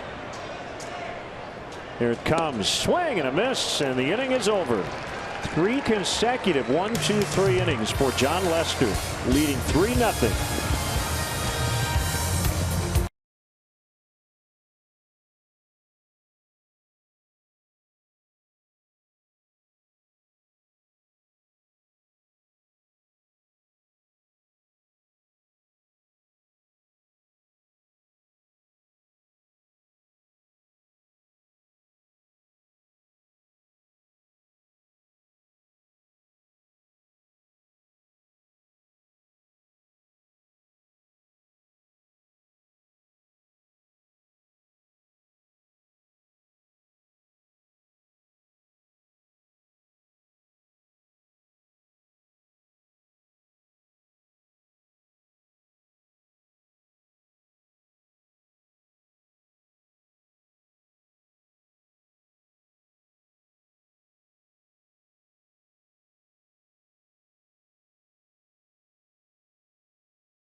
And a good start for the Cubs tonight. John Lester, excellent on the mound. He's helped his own cause as well with a double and a run.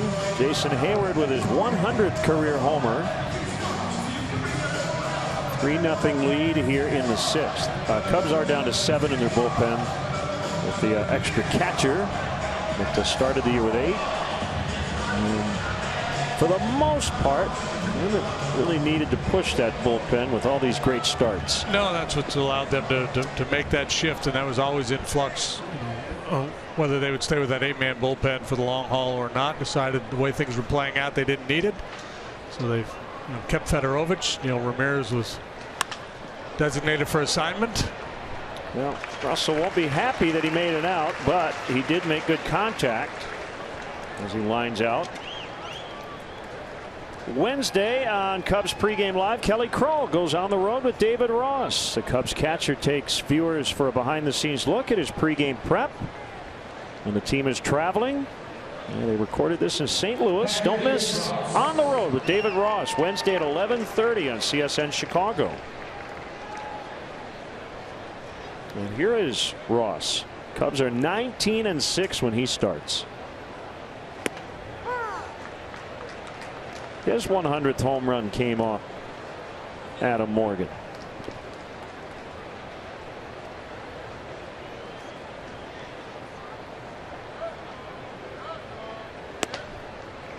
David would be the first guy to point out, yeah, Jason and I each have 100 homers, but I started 8 years before he did.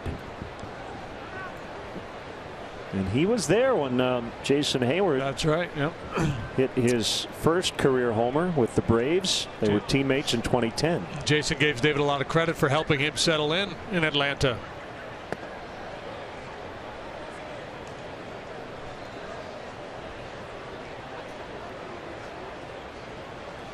Ross is homered off 85 pitchers. He got Aaron Harang 3 times.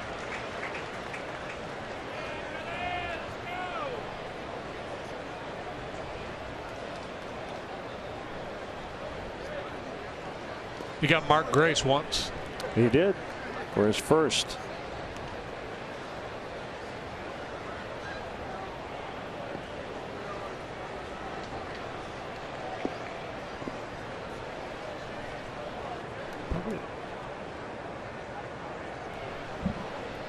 A little discomfort there for David, I think, after that swing. Bounce back to Morgan.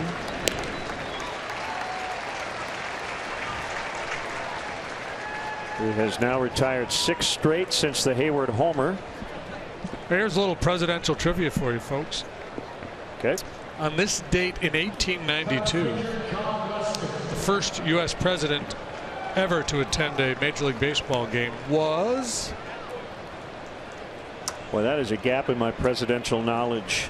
I used to be able to do all of them, list in order, all the presidents, but yeah, 1892. Columbus sailed. No, get out of here.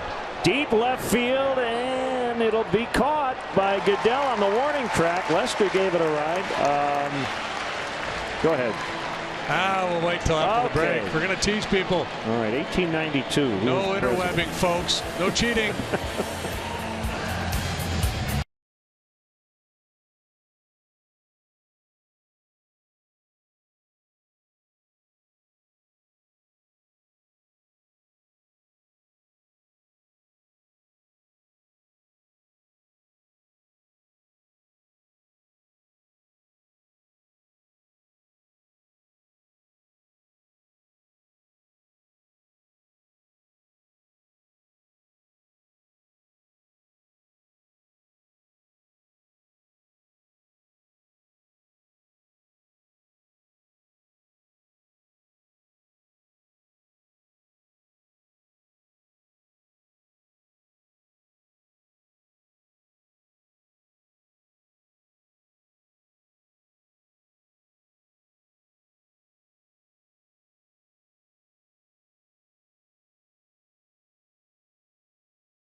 has given up 3 hits, no runs through 5. Cody Ashley will pinch hit.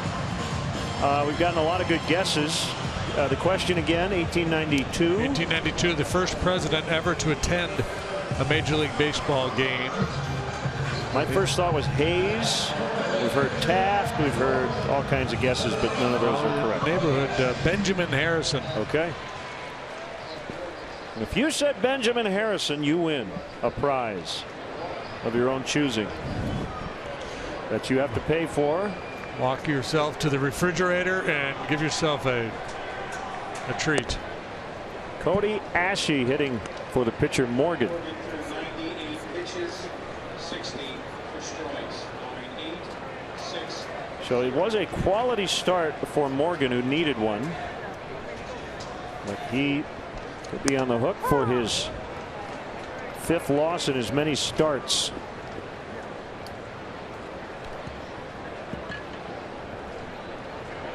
It's been tough for these young pitchers to win a lot of games on this ball club, and they've held their own so far, but they continue to struggle. It's going to be difficult to get wins, and so that's going to be the challenge for Pete Mackanin and his staff, to kind of prop up these young guys and say, hey man, don't worry about your 1-loss record, just go out and pitch, give us quality innings. Essentially a year-long audition. Ashe strikes out. Recently came off the disabled list. Folks, grab your cowboy hats and boots for John and Farrah Lester's Never Quit Goes Country fundraiser at Joe's Bar on Weed Street. It'll take place Wednesday, July 6th, beginning at 6 p.m. Join John and Farrah, come players and coaches for a night of country music, interactive carnival games, food, and much more country fun. Tickets are on sale now at Cubs.com/neverquit.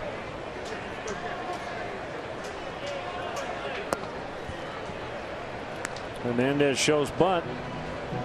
As soon as he started to square, he got a lot of company with Rizzo and Bryant blitzing from first and third. Lester has retired 11 in a row. Finished his last start by retiring 15 in a row.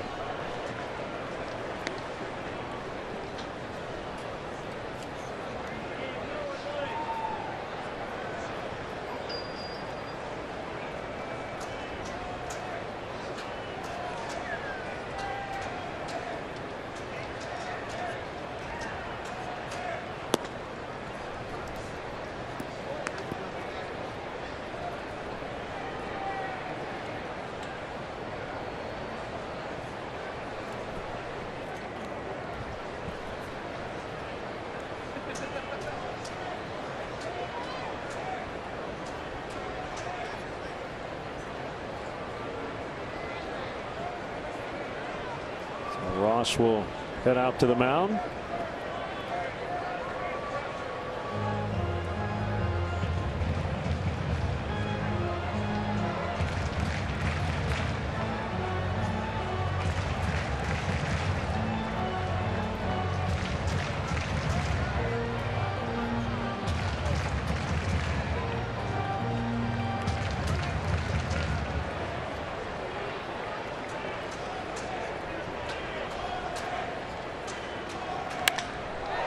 Driven to deep center. Fowler back to the warning track. He's got it right up against the barrier.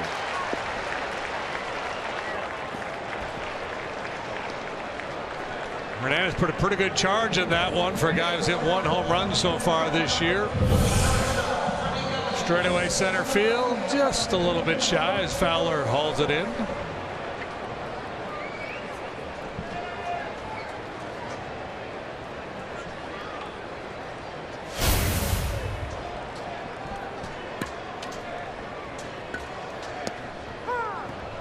Galvis takes a strike. 3 hits for the Phillies tonight. They all came in the second inning. 2 singles and a bunt single.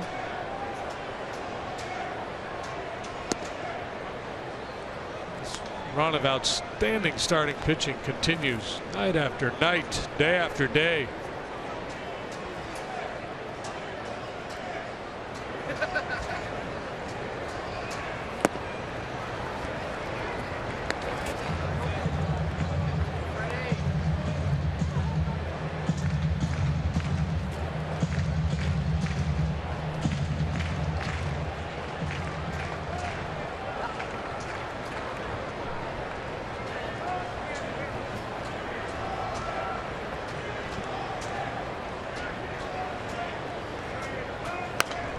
Found back. Would you like obscure presidential / baseball history for 200? Absolutely. The first president to welcome an organized baseball team to the White House. Wow. It was in 1865, referred to as a delegation of the National Baseball Club. First organized team. To Lincoln then? Andrew Johnson.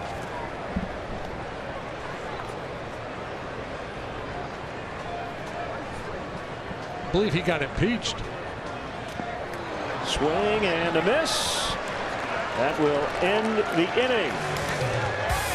Galvis has struck out all 3 times tonight. 3-0 Cubs.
Cubs upcoming game schedule brought to you by Travel Wisconsin.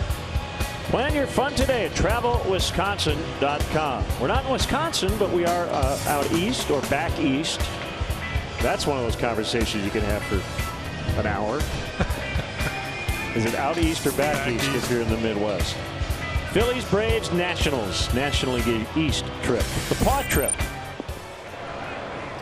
Elvis Araujo. Araujo, big dude, man. That's him at 6'7", 274. Fastball, slider. Once in a great while, a changeup. From Maracaibo, Venezuela. Second year with the Phils.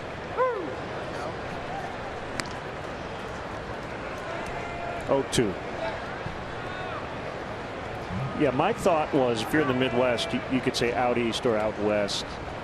Others have. Yeah, I was thinking out west, back east. Right, and I've had that thrown in my face, and I guess I'm cool with that. Yeah. I don't know why. People are particular about that usage. Yeah.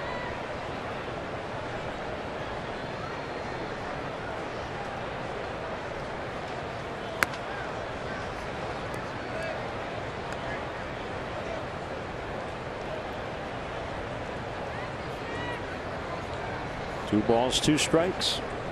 We're going to save the presidential trivia, the rest of it, I think, for DC. That'd be most appropriate, right? Third hit of the night for Fowler.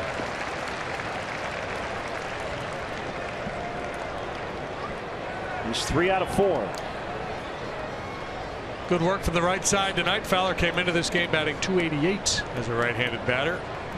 better from the left side this year, which runs against what he has done throughout his career. So all these ABs off left-handed pitching lately starting to pay off.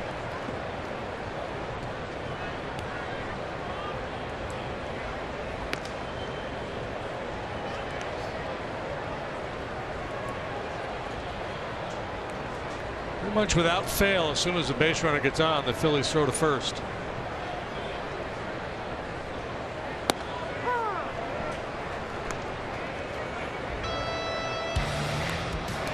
Line shot homer off the starter Morgan. His third of the year.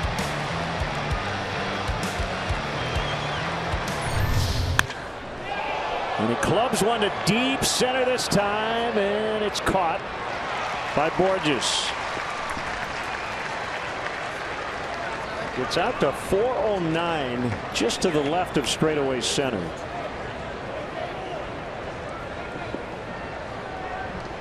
And now it's Chris Bryant.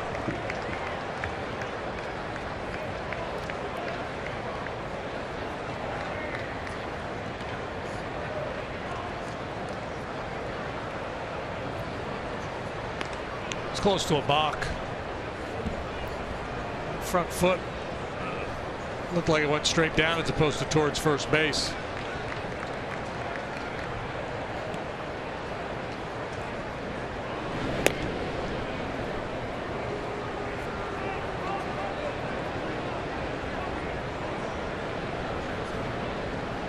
That one a little less so. That one looked okay to me, and of course my opinion doesn't matter a whole lot. Sure it does. Matters to me. I guess Bryant missed that pitch.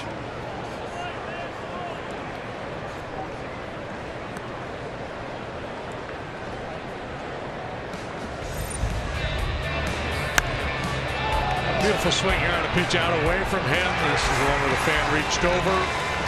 Long debate, long review as to whether it was a home run or not. Turns out fan interference, and he was granted a double.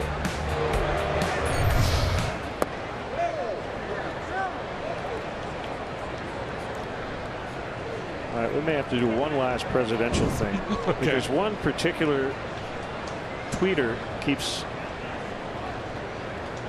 guessing Grover Cleveland. So we need to come up with a question that has Grover Cleveland as the answer. So he gets it right.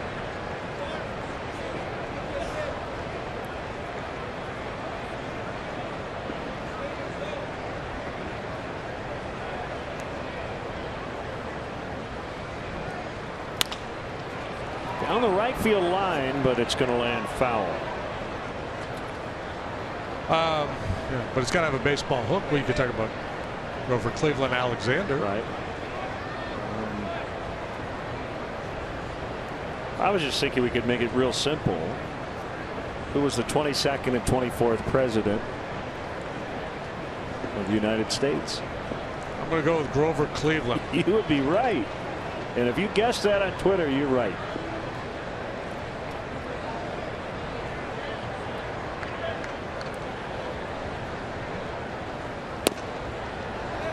Missed inside. It's 2-2.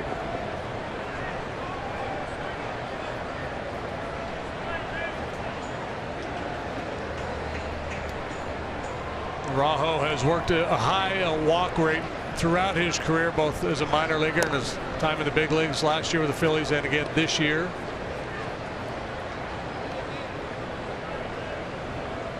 There you go. Pete Alexander, right? Yep.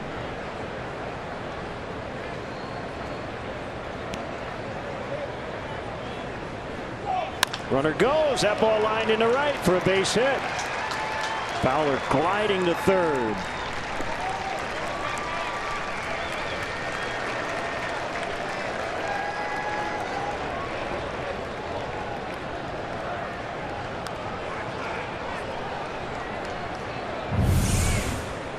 Cannot define Chris Bryant as a slugger. He's a real good hitter with the ability to slug.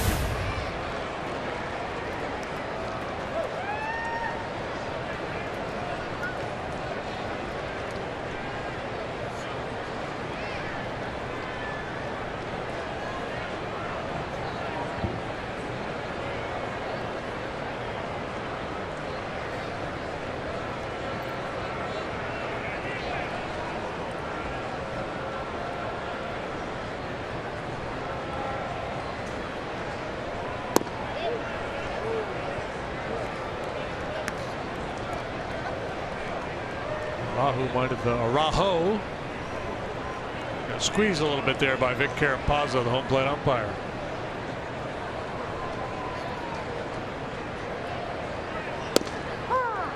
Anthony with a couple of pop-ups and a punch-out tonight, but one of the pop-ups turned into a base hit first time up.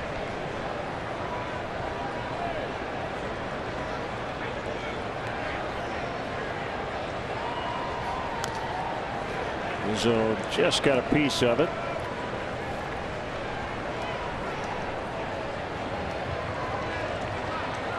All right, Ryan gives us a great hook, and we can put closure on the presidential baseball trivia. Grover Cleveland's daughter was named Ruth. You know that the Baby Ruth candy bar was named after her. Yeah, that's right. And that company that made that candy bar was based in Chicago, just down the street from Wrigley. Base hit, Anthony Rizzo. Here comes Fowler, and it's 4-0 Cubs in the 7th. Second hit for Rizzo.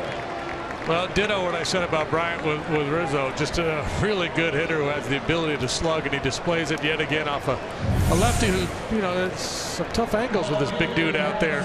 Rizzo just reaches out and punches that ball to the left. Look at Rupp. Look at his reaction behind home plate. Can't believe it. Watch the catcher.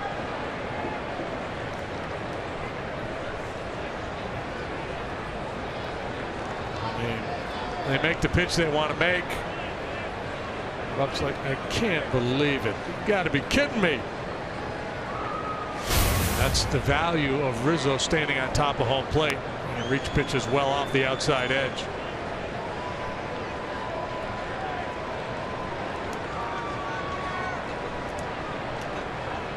Top 4 hitters in the Cubs lineup combined 8 for 15. A balk has been called on Araujo. You thought a balk earlier, possibly. Eventually it happened, but not for the reason you stated. Yeah, I thought his move to first base was a little suspect. I'm not sure exactly what he did here. Yep. Flinch. I hate that rule. Yeah. There are some who think the balk rule should go away completely. Infield in and a strike on Caesar. To me, that doesn't feel deceiving, does it? No, there's nothing there. He's trying to deceive a base runner. It's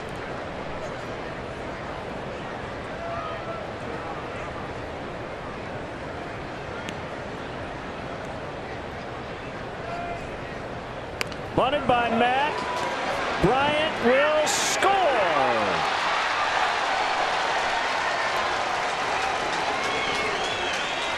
Nicely executed. 5-0. Caesar, a very good bunter. We've seen him bunt for base hits. We saw him bunt for a base hit with 2 strikes earlier this year.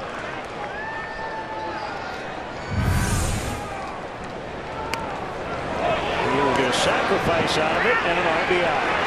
And again, the athletic ability of Bryant. Any big guys are going to be able to score on a play like this.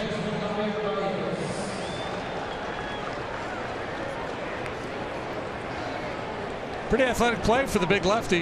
Mentioned 6'7", 270.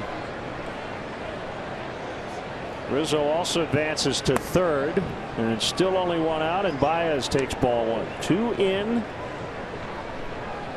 to make it a 5-run lead. Might be tempted to do it again.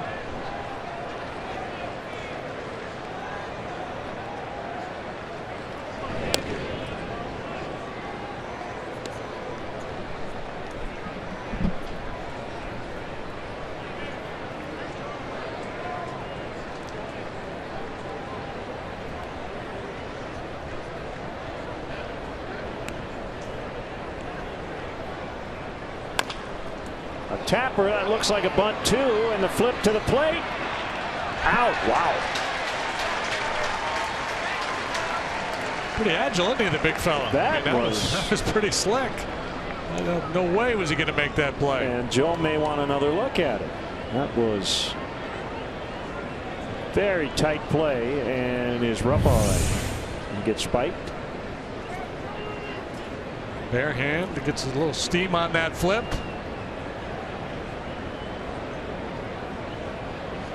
Was he in the lane? They got the out. I mean,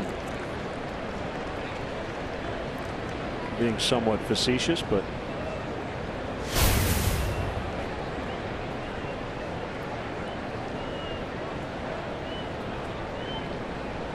so no replay review coming.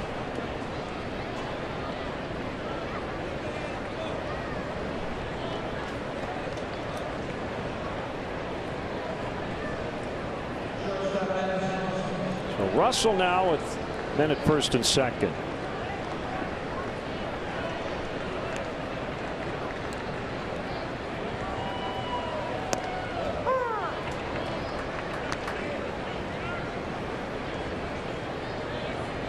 This is the fourth game between these two teams this year. So far, the Cubs have outscored the Phillies 22-5.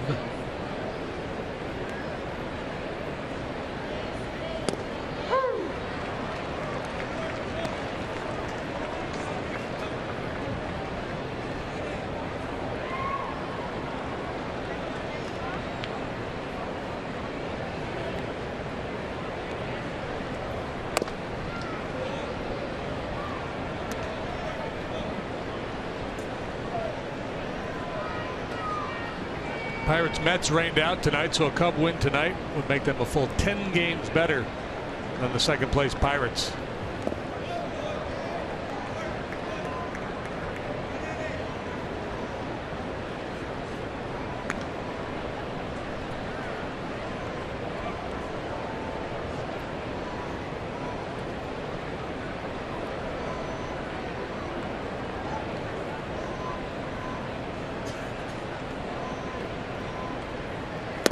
Swing and a miss to end the frame. Cubs add 2. Stretch time in Philadelphia. Cubs 5, Phillies nothing.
Holder waiting list. Do it today. Claim your spot in our lineup for season tickets.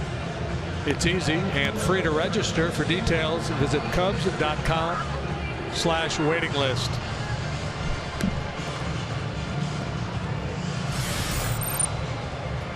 Cub fans enjoying their time here in Philadelphia as John Lester gets ready for the bottom of the 7th.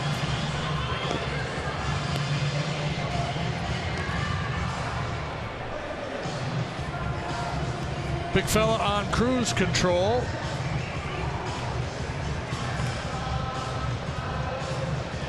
Has retired 13 in a row. Joseph, Franco, and Rupp for the Phillies.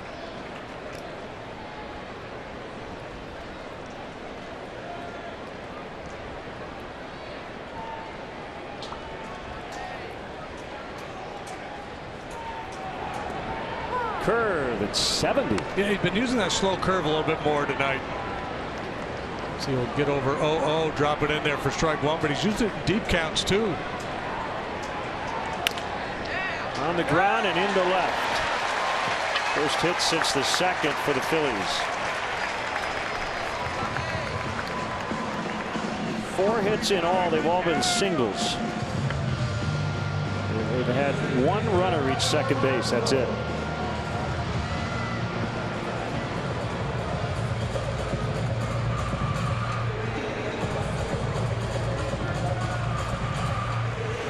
Joseph hit that deep drive to left field first time up that pinned Soler up against the wall. Pretty good looking hitter. Bronco 1 for 2.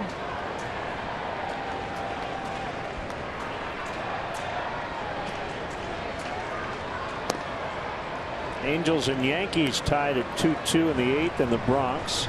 Orioles have a 3-1 lead over Kansas City in the 8th in Baltimore. The Royals just got swept in a 4-game series in Cleveland, so they're a game and a half behind the surging Indians.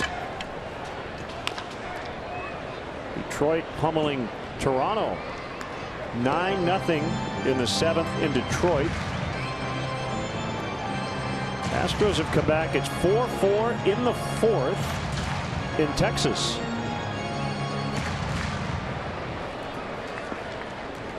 A former kid pitching for the Tigers tonight has the shutout going through 6. He flirted with a no-no a start or 2 ago.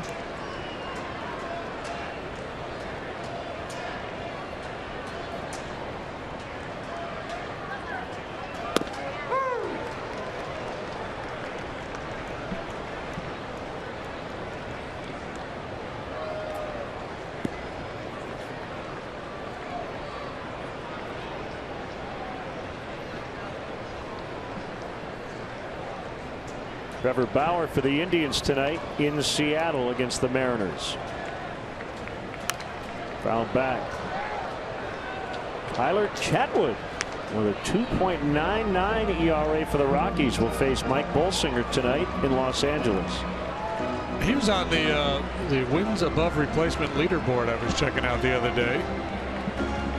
If you got a sub-3 ERA and you're pitch at Coors Field for your home ballpark, you're going to be among the league leaders.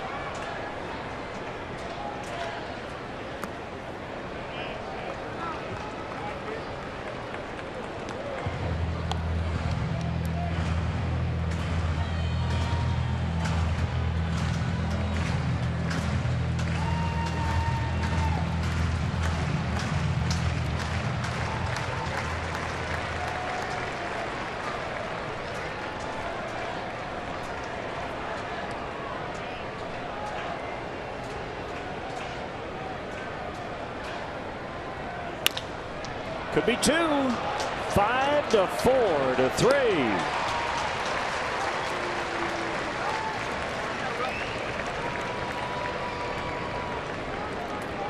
Handy, sharply hit. Gives everybody all kinds of time. No need to hurry for either Bryant or Baez.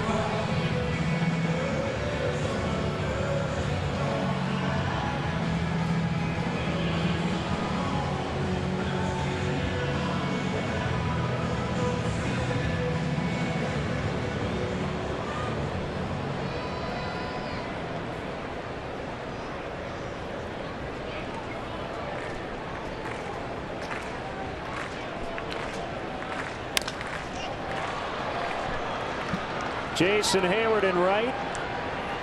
Still drifting. He's got it. Inning over. All Cubs tonight. 5-0 as we go to the 8th from Philly.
roster with a gem so far tonight. Right-hander Andrew Bailey will work here in the 8th inning. Bailey on for the 18th time, 3-0 with a 3.24. Started the year at AAA. Pitched pretty well since joining the big club.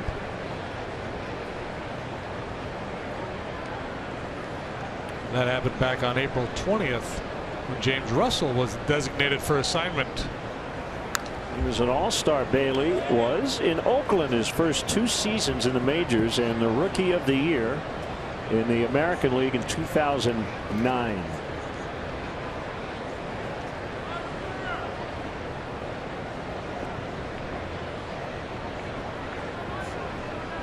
Did not pitch in 2014.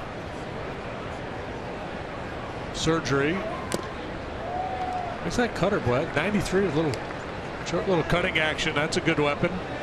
So he tries to come all the way back. At Oakland, he was a guy that was kind of sit around 94 miles an hour. Breaking ball on the ground. Galvis from short gets it.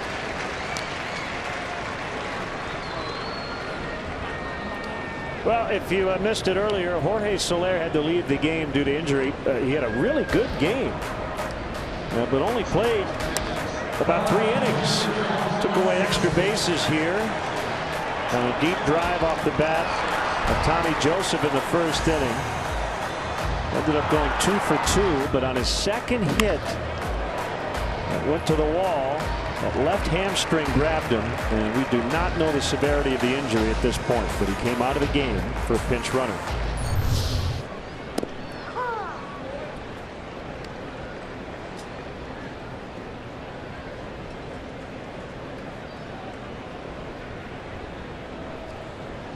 Fourth at bat for John. Healthy rip. 0-2. Doubled and scored in the 4th and hit the ball deep to left field last time up.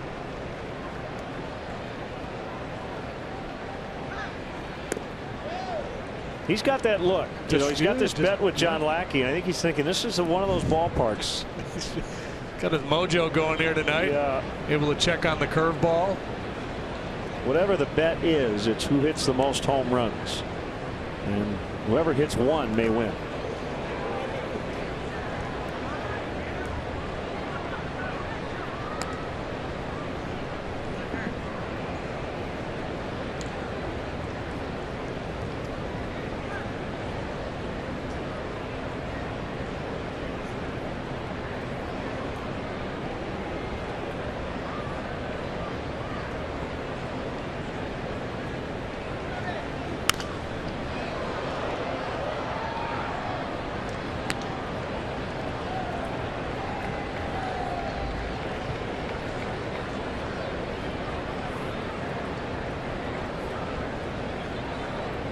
Morgan, Araujo, and now Bailey. All strike 3. The best way to get to Wrigley Field is by using public transportation. The Cubs offer a free bike check that's located by the Addison Red Line station. For drivers, the Cubs provide free remote parking and shuttle service on night and weekend games. For information, visit the A to Z guide at Cubs.com.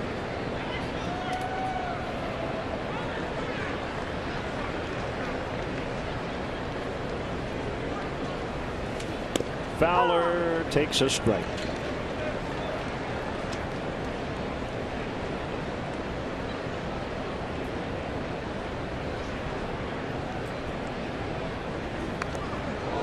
Did that hit the bat? It got part of his hand.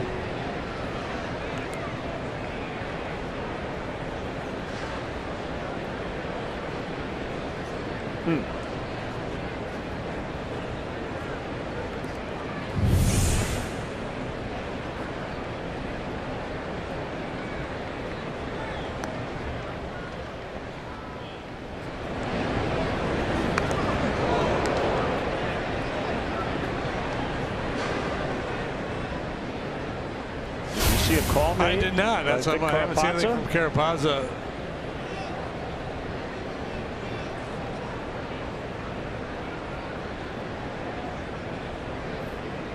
He's going to ask for help. Yep.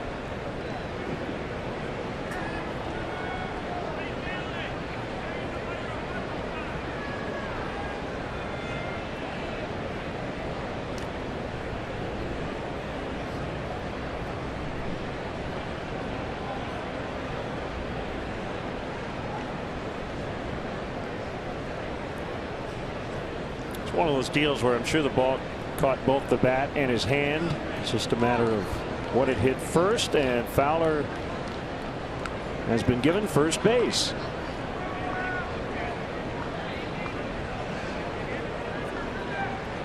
Andrew Bailey arguing that the ball hit the bat.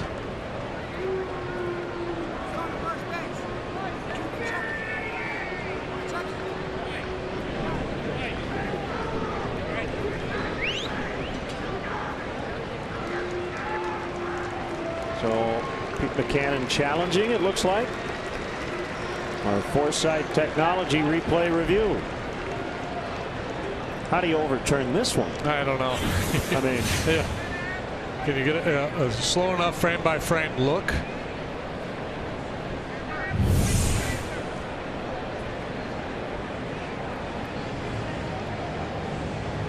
I mean, the thing that gave me a little pause was Dexter was a little late to react. But you see his hand down off the knob of the bat there, and pretty sure it probably got a little bit of both, as you said.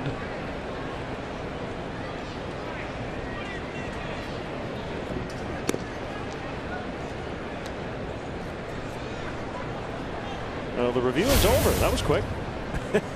They're done.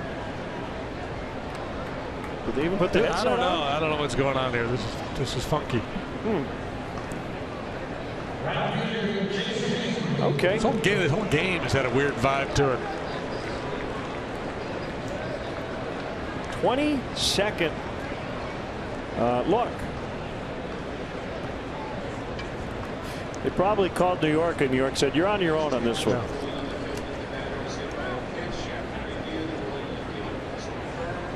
Ruling confirmed.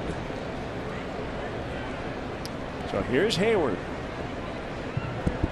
That's one. There's the automatic throw over. Yeah, I think that's one where if you're the review guy in New York, you're like, I could look at that 100 times and not be able to tell you one way or the other. Move on.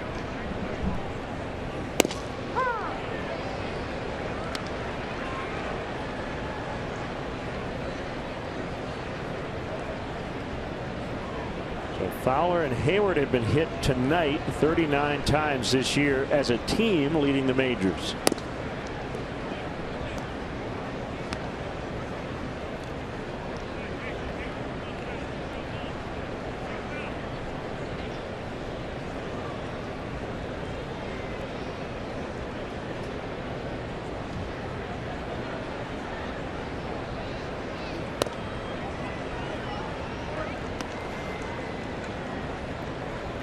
Hayward's home run came on a slider that was out away from him, but on the plate. Last time up, probably even a better swing as he drove the ball deep to center field. Fouled off and just out of play. Let's get our hefty home run. The hefty off the lefty.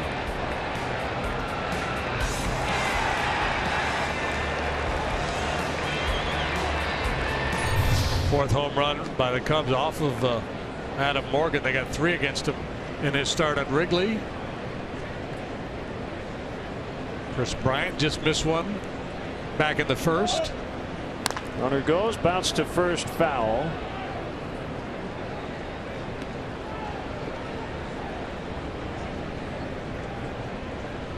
This is also the anniversary of the rain in Houston. 1976, when it rained so hard the streets were flooded, they couldn't play the game because the fans couldn't get to the ballpark. The umpires, I don't think, were able to get there. The teams were there. They threw a barbecue on the field for the Pirates and the Astros.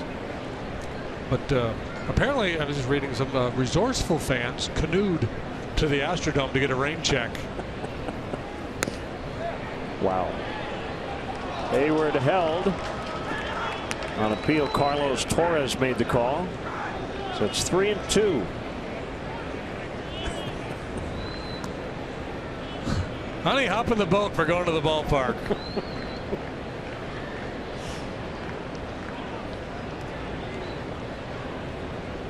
Fowler runs. Hayward chops slowly to first. Joseph to the bag. Inning over. Bottom 8. It's a Cubs 5 and the Phillies nothing.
Morning, the Cubs will face the Phillies to wrap up this season series. Tune in at 11:30 for Cubs pregame live. It's presented by Fields Auto, only on CSN Chicago.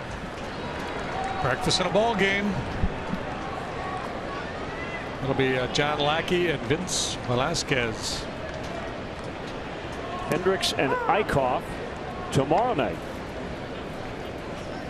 Slow curveball again from Lester to get started here.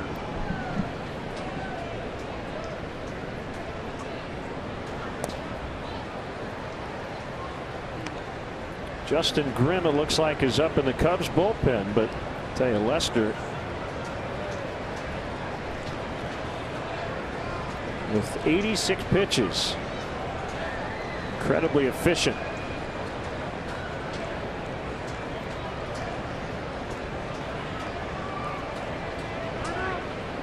He's allowed one base runner since the second inning, and that was Joseph's leadoff single last inning. That was cleaned up with a double play ball to third base.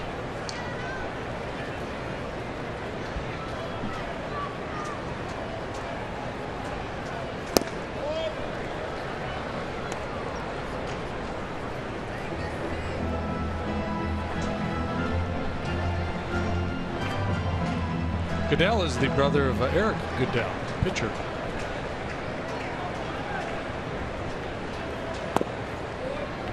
Eric with a K. Eric with a K.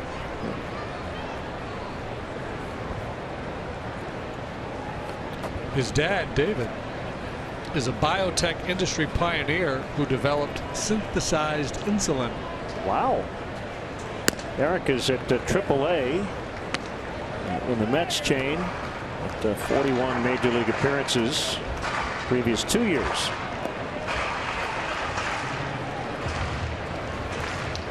Eric is 27. Tyler 23.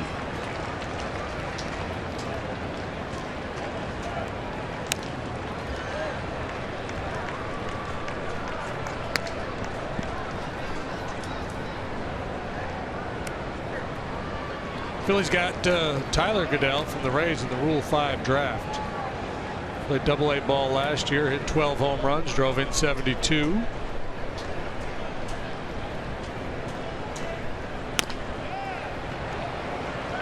Lester will run it halfway and underhand the rest to Rizzo.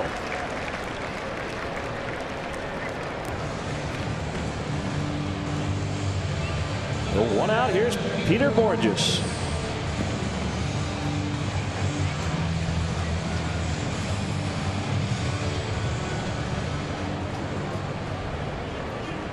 Or just bunt single first time. Last time up with the infield pulled in, or the corners pulled in. It looked to me like he was really trying to get that top hand, trying to pull the ball past Bryant. Ended up getting underneath one and popping up to short.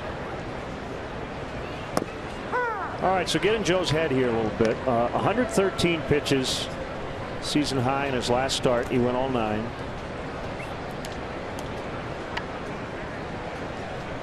Is he inclined to let him finish this game if he can be really quick here to get these last 2 outs, or not so much? Well, let's take a look. 113, the start before 105. He hasn't had a lot of high pitch count outings. He will have an extra day. Score with the Thursday kind of in that sweet spot right now at 5-0. Swing and a miss. 2 down. Hendricks went 8 in his start after the complete game.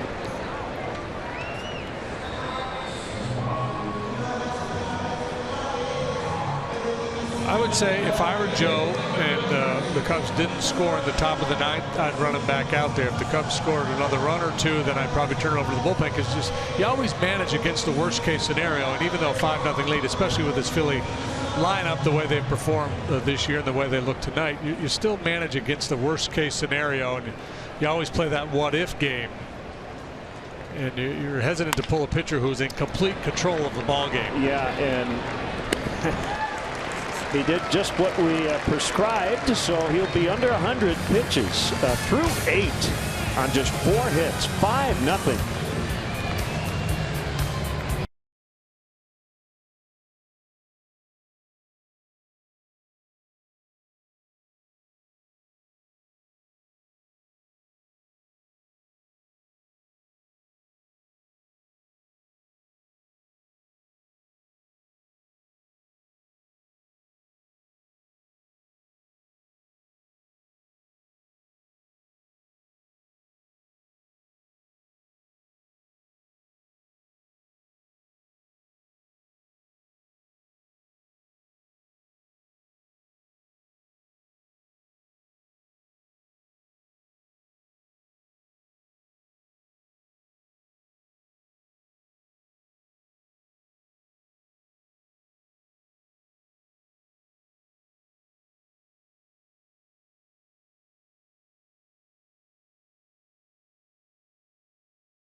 The Nuveen Investment Suites can accommodate anywhere from 15 to 55, include food, all you can drink beverages, and parking. To book your premier experience for a game or a concert, visit Cubs.com/premier.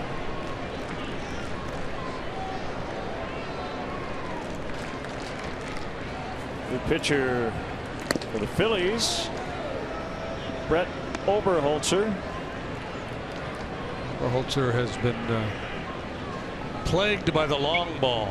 24 1/3 innings. He's allowed 9 home runs. Got an evil ERA. He does. It's demonic.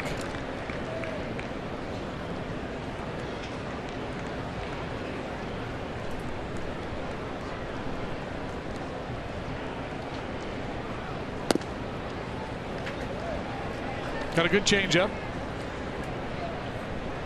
Averaging almost a strikeout per inning. The walk total is pretty high, and again the home runs, man. That might stay fair. No, hit the lip of the grass and kick foul. Cubs looking to get their first 10-game division lead since late 2008. Pirates rained out tonight. They were 9.5 out to start it.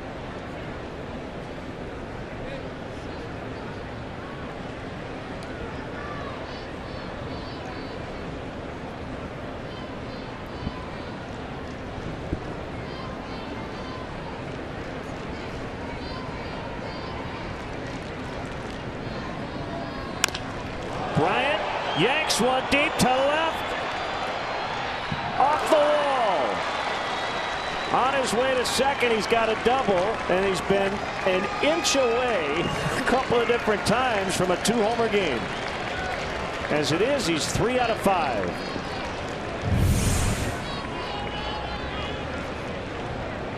Wow.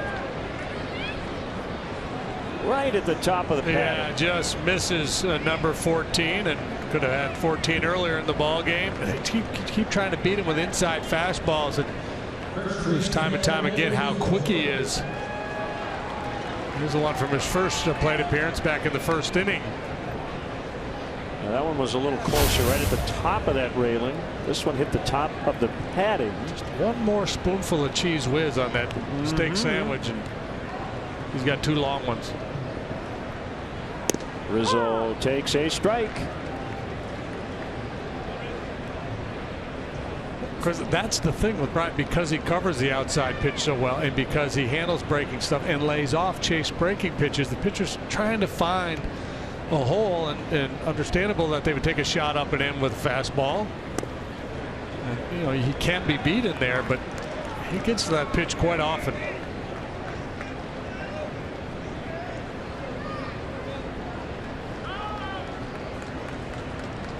A really good night for 1 through 5, except for the Soler injury, but he had 2 hits before he got hurt. Rizzo looking for his 3rd. Bryant's got 3. Hayward with a homer. Fowler has 3 hits.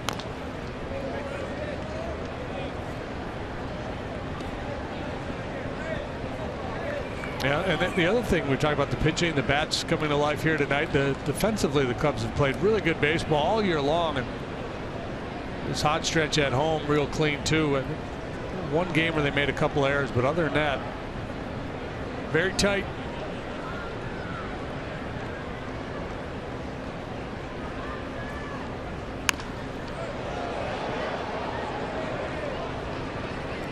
Happy birthday wishes, Amanda Wallace, Aurora, Illinois, rooting on the Cubs. Back home.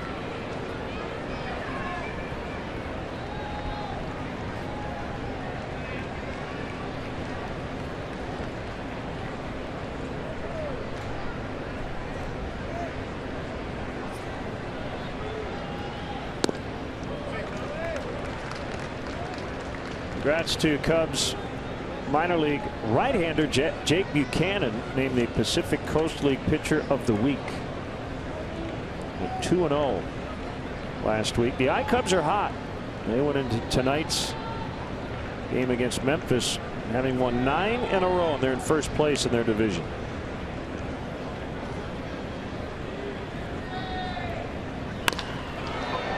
Drilled into center and a base hit. Bryant will score. Rizzo's got his 3rd hit. 6-0.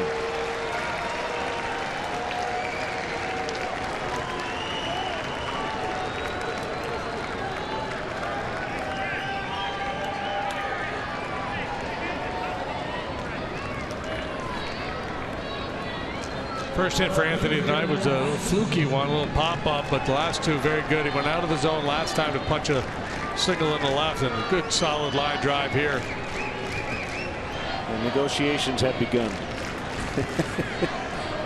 We talked about whether the Cubs score or not could affect whether Lester gets a chance to finish. And they may, he's got a chance for a shutout here too, and that may have been the conversation you want to go for. They might have given him the option. Well, caught by Paredes. If he lost it in the lights or what, but able to recover at the last second. Yeah, it's weird because there's been a few balls we've seen outfielders throughout this game react to balls like this. It doesn't appear to be a real windy night. The flags are blown a little bit.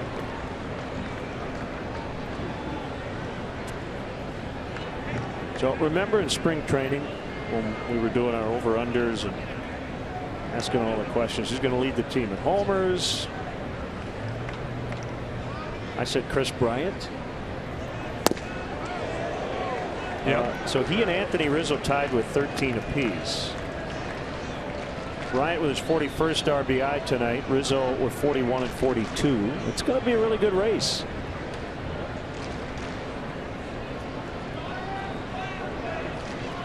What we got going here? What are you yelling at? Trying to get the bullpen to call in because apparently they can't call out.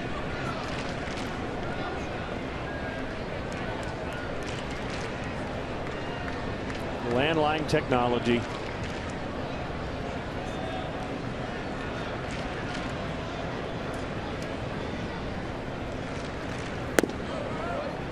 It's low.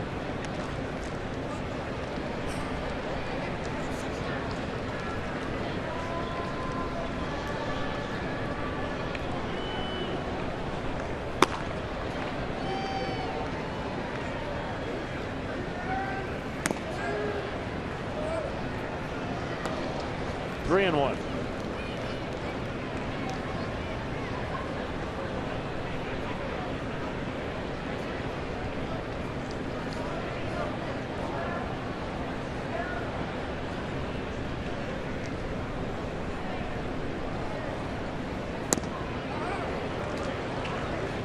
Three and two.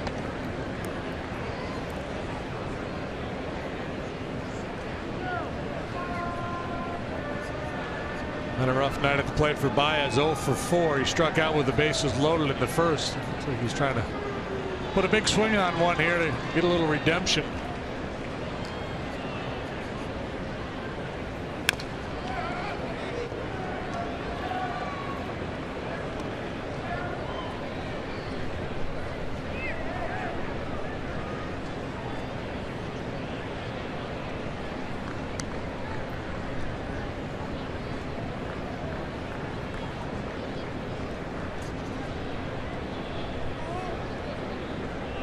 Short lead by Rizzo. And the pitch. Swing and a miss. The bat ends up in left field. Baez strikes out.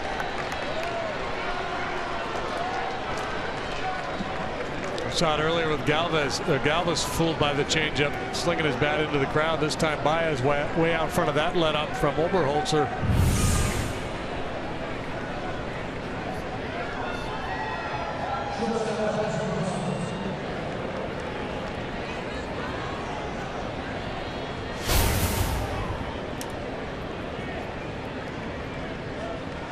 You could enter those lumberjack games. It's pretty impressive. The long toss, yeah, it's good distance. That ball turned on by Russell, and he hit it foul.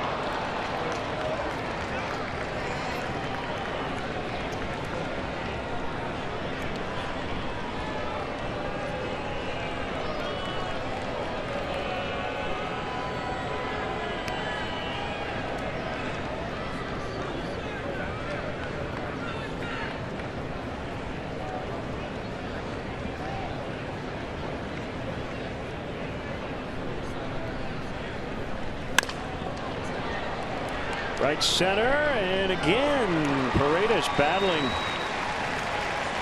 the lights as he makes the catch. So we will head to the Cubs bottom baseball of the on ninth. CSN Chicago. And the Cubs lead this one 6-0.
MLB, Justin Grimm, to try to close out the Phillies tonight. 8 shutout innings, no walks, 4 hits, 9 strikeouts for the lefty John Lester.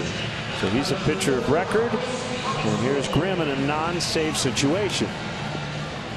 So 6 must have been the magic number. When it was 5-0, it looked like Lester was going to go back out there after that 6 run scored. I saw that shot of Chris Bosio talking to John, and I'm guessing, this is simply a guess, that Joe said, hey, go down and talk to him. Tell him I want to save some bullets here, but if he wants to go back out there, I'll let him go. And John probably said, you know what? If you guys are good, I'm good. Or they asked him why he pulled the plug from the phone. Could be that, too. It's one way to make sure the bullpen doesn't get the call. Take the phone off the hook. Andres Blanco, ex-Cub, will lead it off for the Phillies. Switch batter batting lefty. So 19 strikeouts, no walks for John Lester in his last 2 starts. 17 innings, a total of 8 hits and 1 run.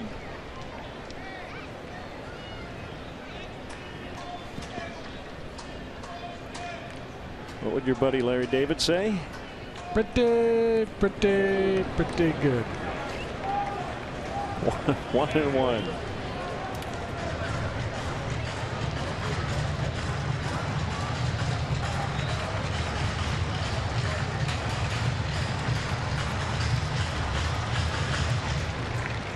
You think Blanco and Franco hang out?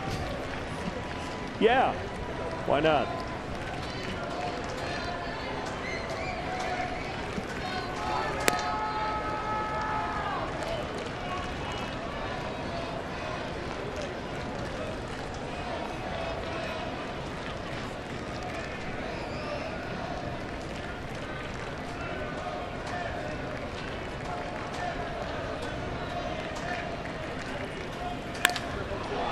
Hit hard and into center. Leadoff single.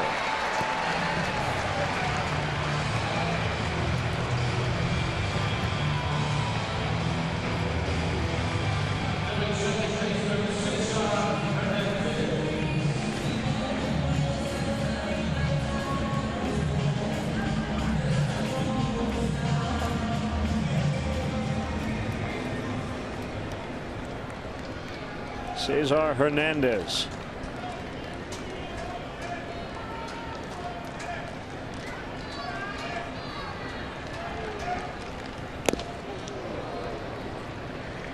Foul tip, strike 1 on 95.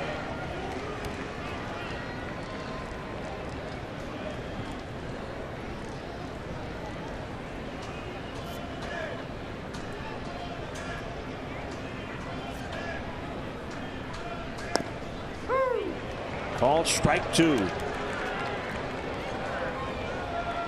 Surprised Blanco hasn't taken second base. Anthony Rizzo's playing well behind him.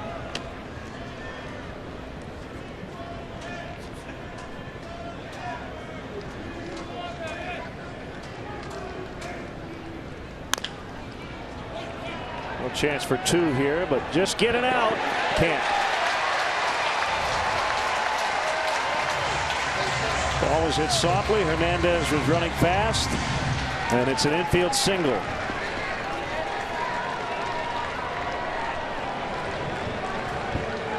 Hernandez hit a ball deep to center field to the wall last time up for an out. This time a little slow roller on the infield turns into a knock.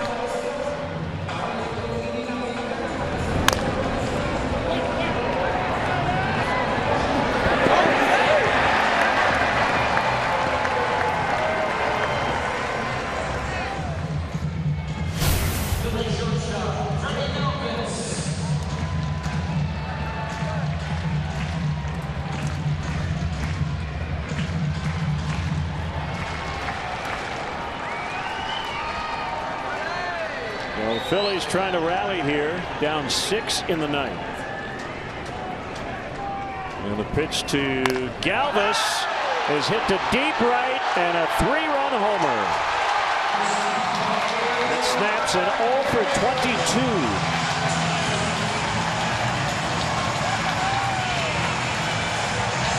Crazy a game. Impressive swing of the bat by Galvis. Home run number 6 for him.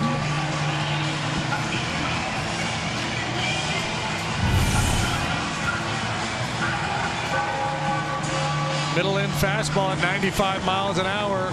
Short, quick, compact swing.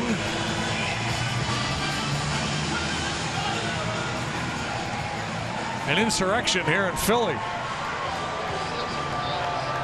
Our fourth home run replay. So a pitching change here in the ninth. 6-3 Cubs.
To the bullpen.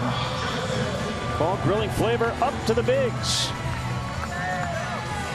Well, here comes Hector Rondon. We didn't anticipate seeing him in this ball game, but it is indeed a safe situation. 3-run lead, ninth inning, nobody out. 0.98 ERA for Hector. So 3 outs to go, 3-run lead. This is a safe spot, which is amazing to say. Just a couple of minutes ago, it was 6-0.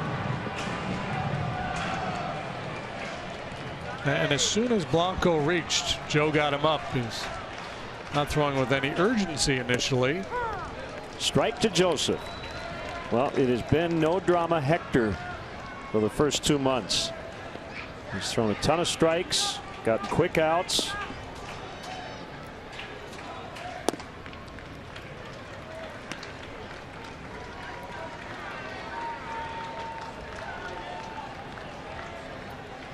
Phillies have 1 extra base hit in this game, and that was the Galvis homer. 1-2. Number 6 for Galvis. The most he had ever hit in a year was last season when he had 7 for the full year.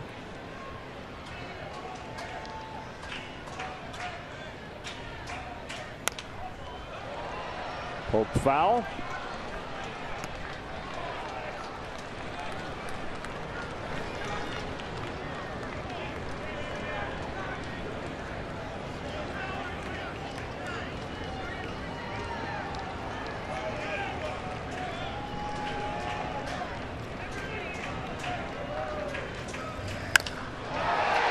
Deep to center. Fowler still going back. It's gone. It's 6-4.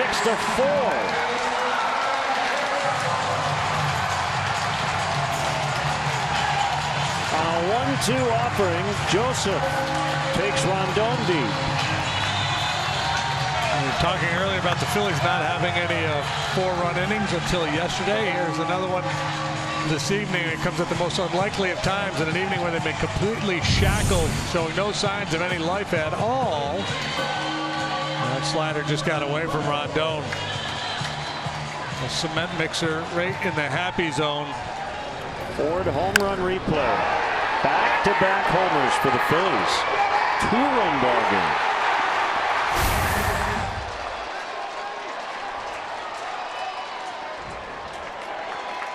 Ball 1 to Franco.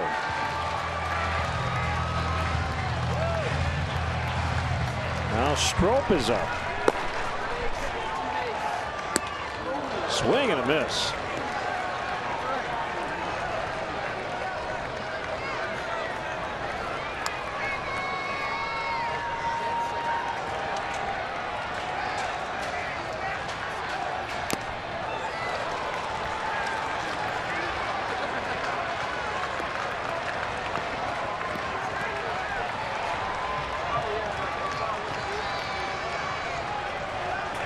Second home run allowed by Rondon this year, just the 3rd run allowed by Hector.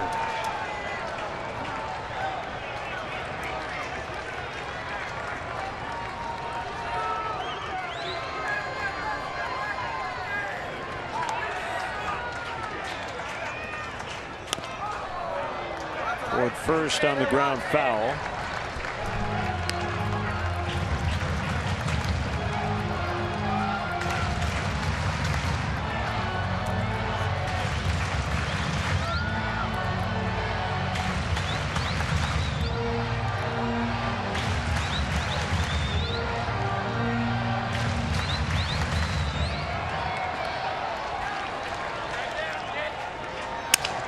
Broken back bouncer to Chris Bryant, who backhands and throws to first.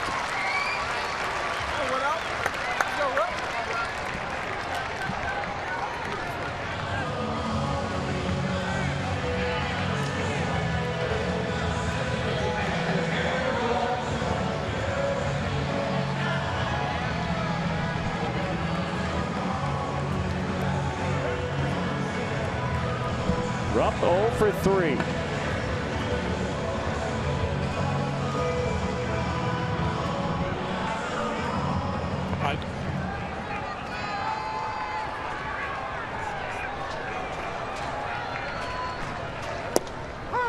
That's a strike.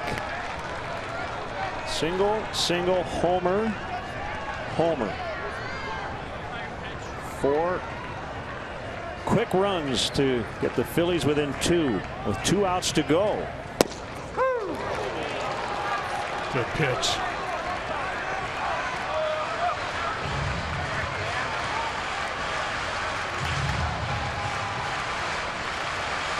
Control the moment. That's a key for guys like Rondon working in these high leverage situations. 2 down as he strikes out Rupp.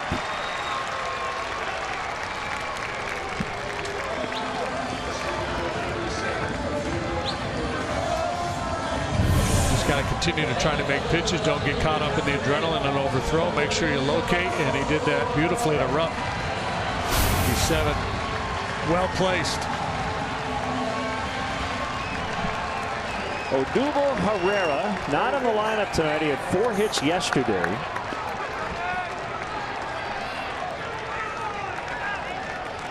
And by far Pete McCannon's best option because he's been an on-base machine. And look at that. A lob wedge single to get the tying run to the plate, and it's going to be Ryan Howard.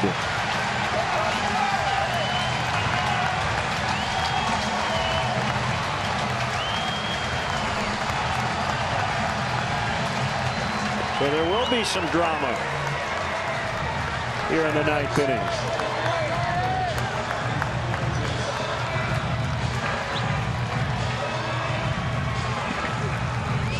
Ryan Howard has been a big story this year here in Philadelphia. Unfortunately for him, not in the way he would want it. He's batting .151. He's lost playing time to Tommy Joseph. It looks like his Phillies career is nearing its end. They've got a team option for next year, but that'll end up being a buyout.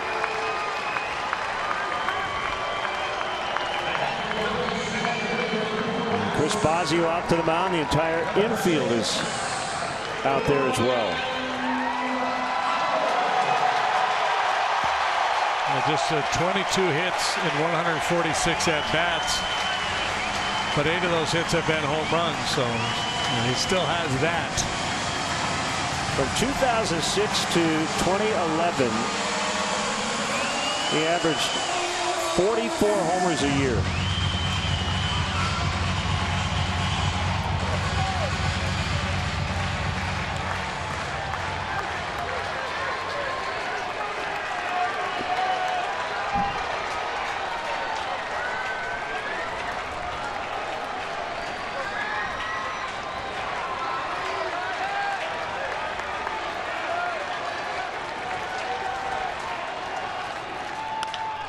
Hit hard, but on a hop knocked down by Rizzo. He'll take it to the bag. Cubs win. Whew. Cubs hang on. 6-4 the final. What a relief. It appeared to be a very easy win. Got very sketchy there at the end, but ultimately able to pull it out. Howard got a good swing, hit the ball hard. Anthony didn't know he had it initially, and then races to the bag for the 27th out. Cubs have a 10-game lead in the division. First time since September 22nd, 2008. Yeah, I guess the way that game started, it probably it was a weird night. Weird a lot of weird things going on. Yeah, a weird end, but a good ending for that man right there. But you know, his heart rate had to go up a little bit in the ninth. No doubt. Well, the toast of the game, presented by Binny's Beverage Depot, goes to John Lester. What brilliant yet again tonight was John Lester. Didn't quite have as sharp a curveball, as hard as a curveball as he did in his start against the Dodgers, but still very effective. 8 shutout innings, 4 hits, no walks, struck out 9. Oh yeah, he did that too. Doubled.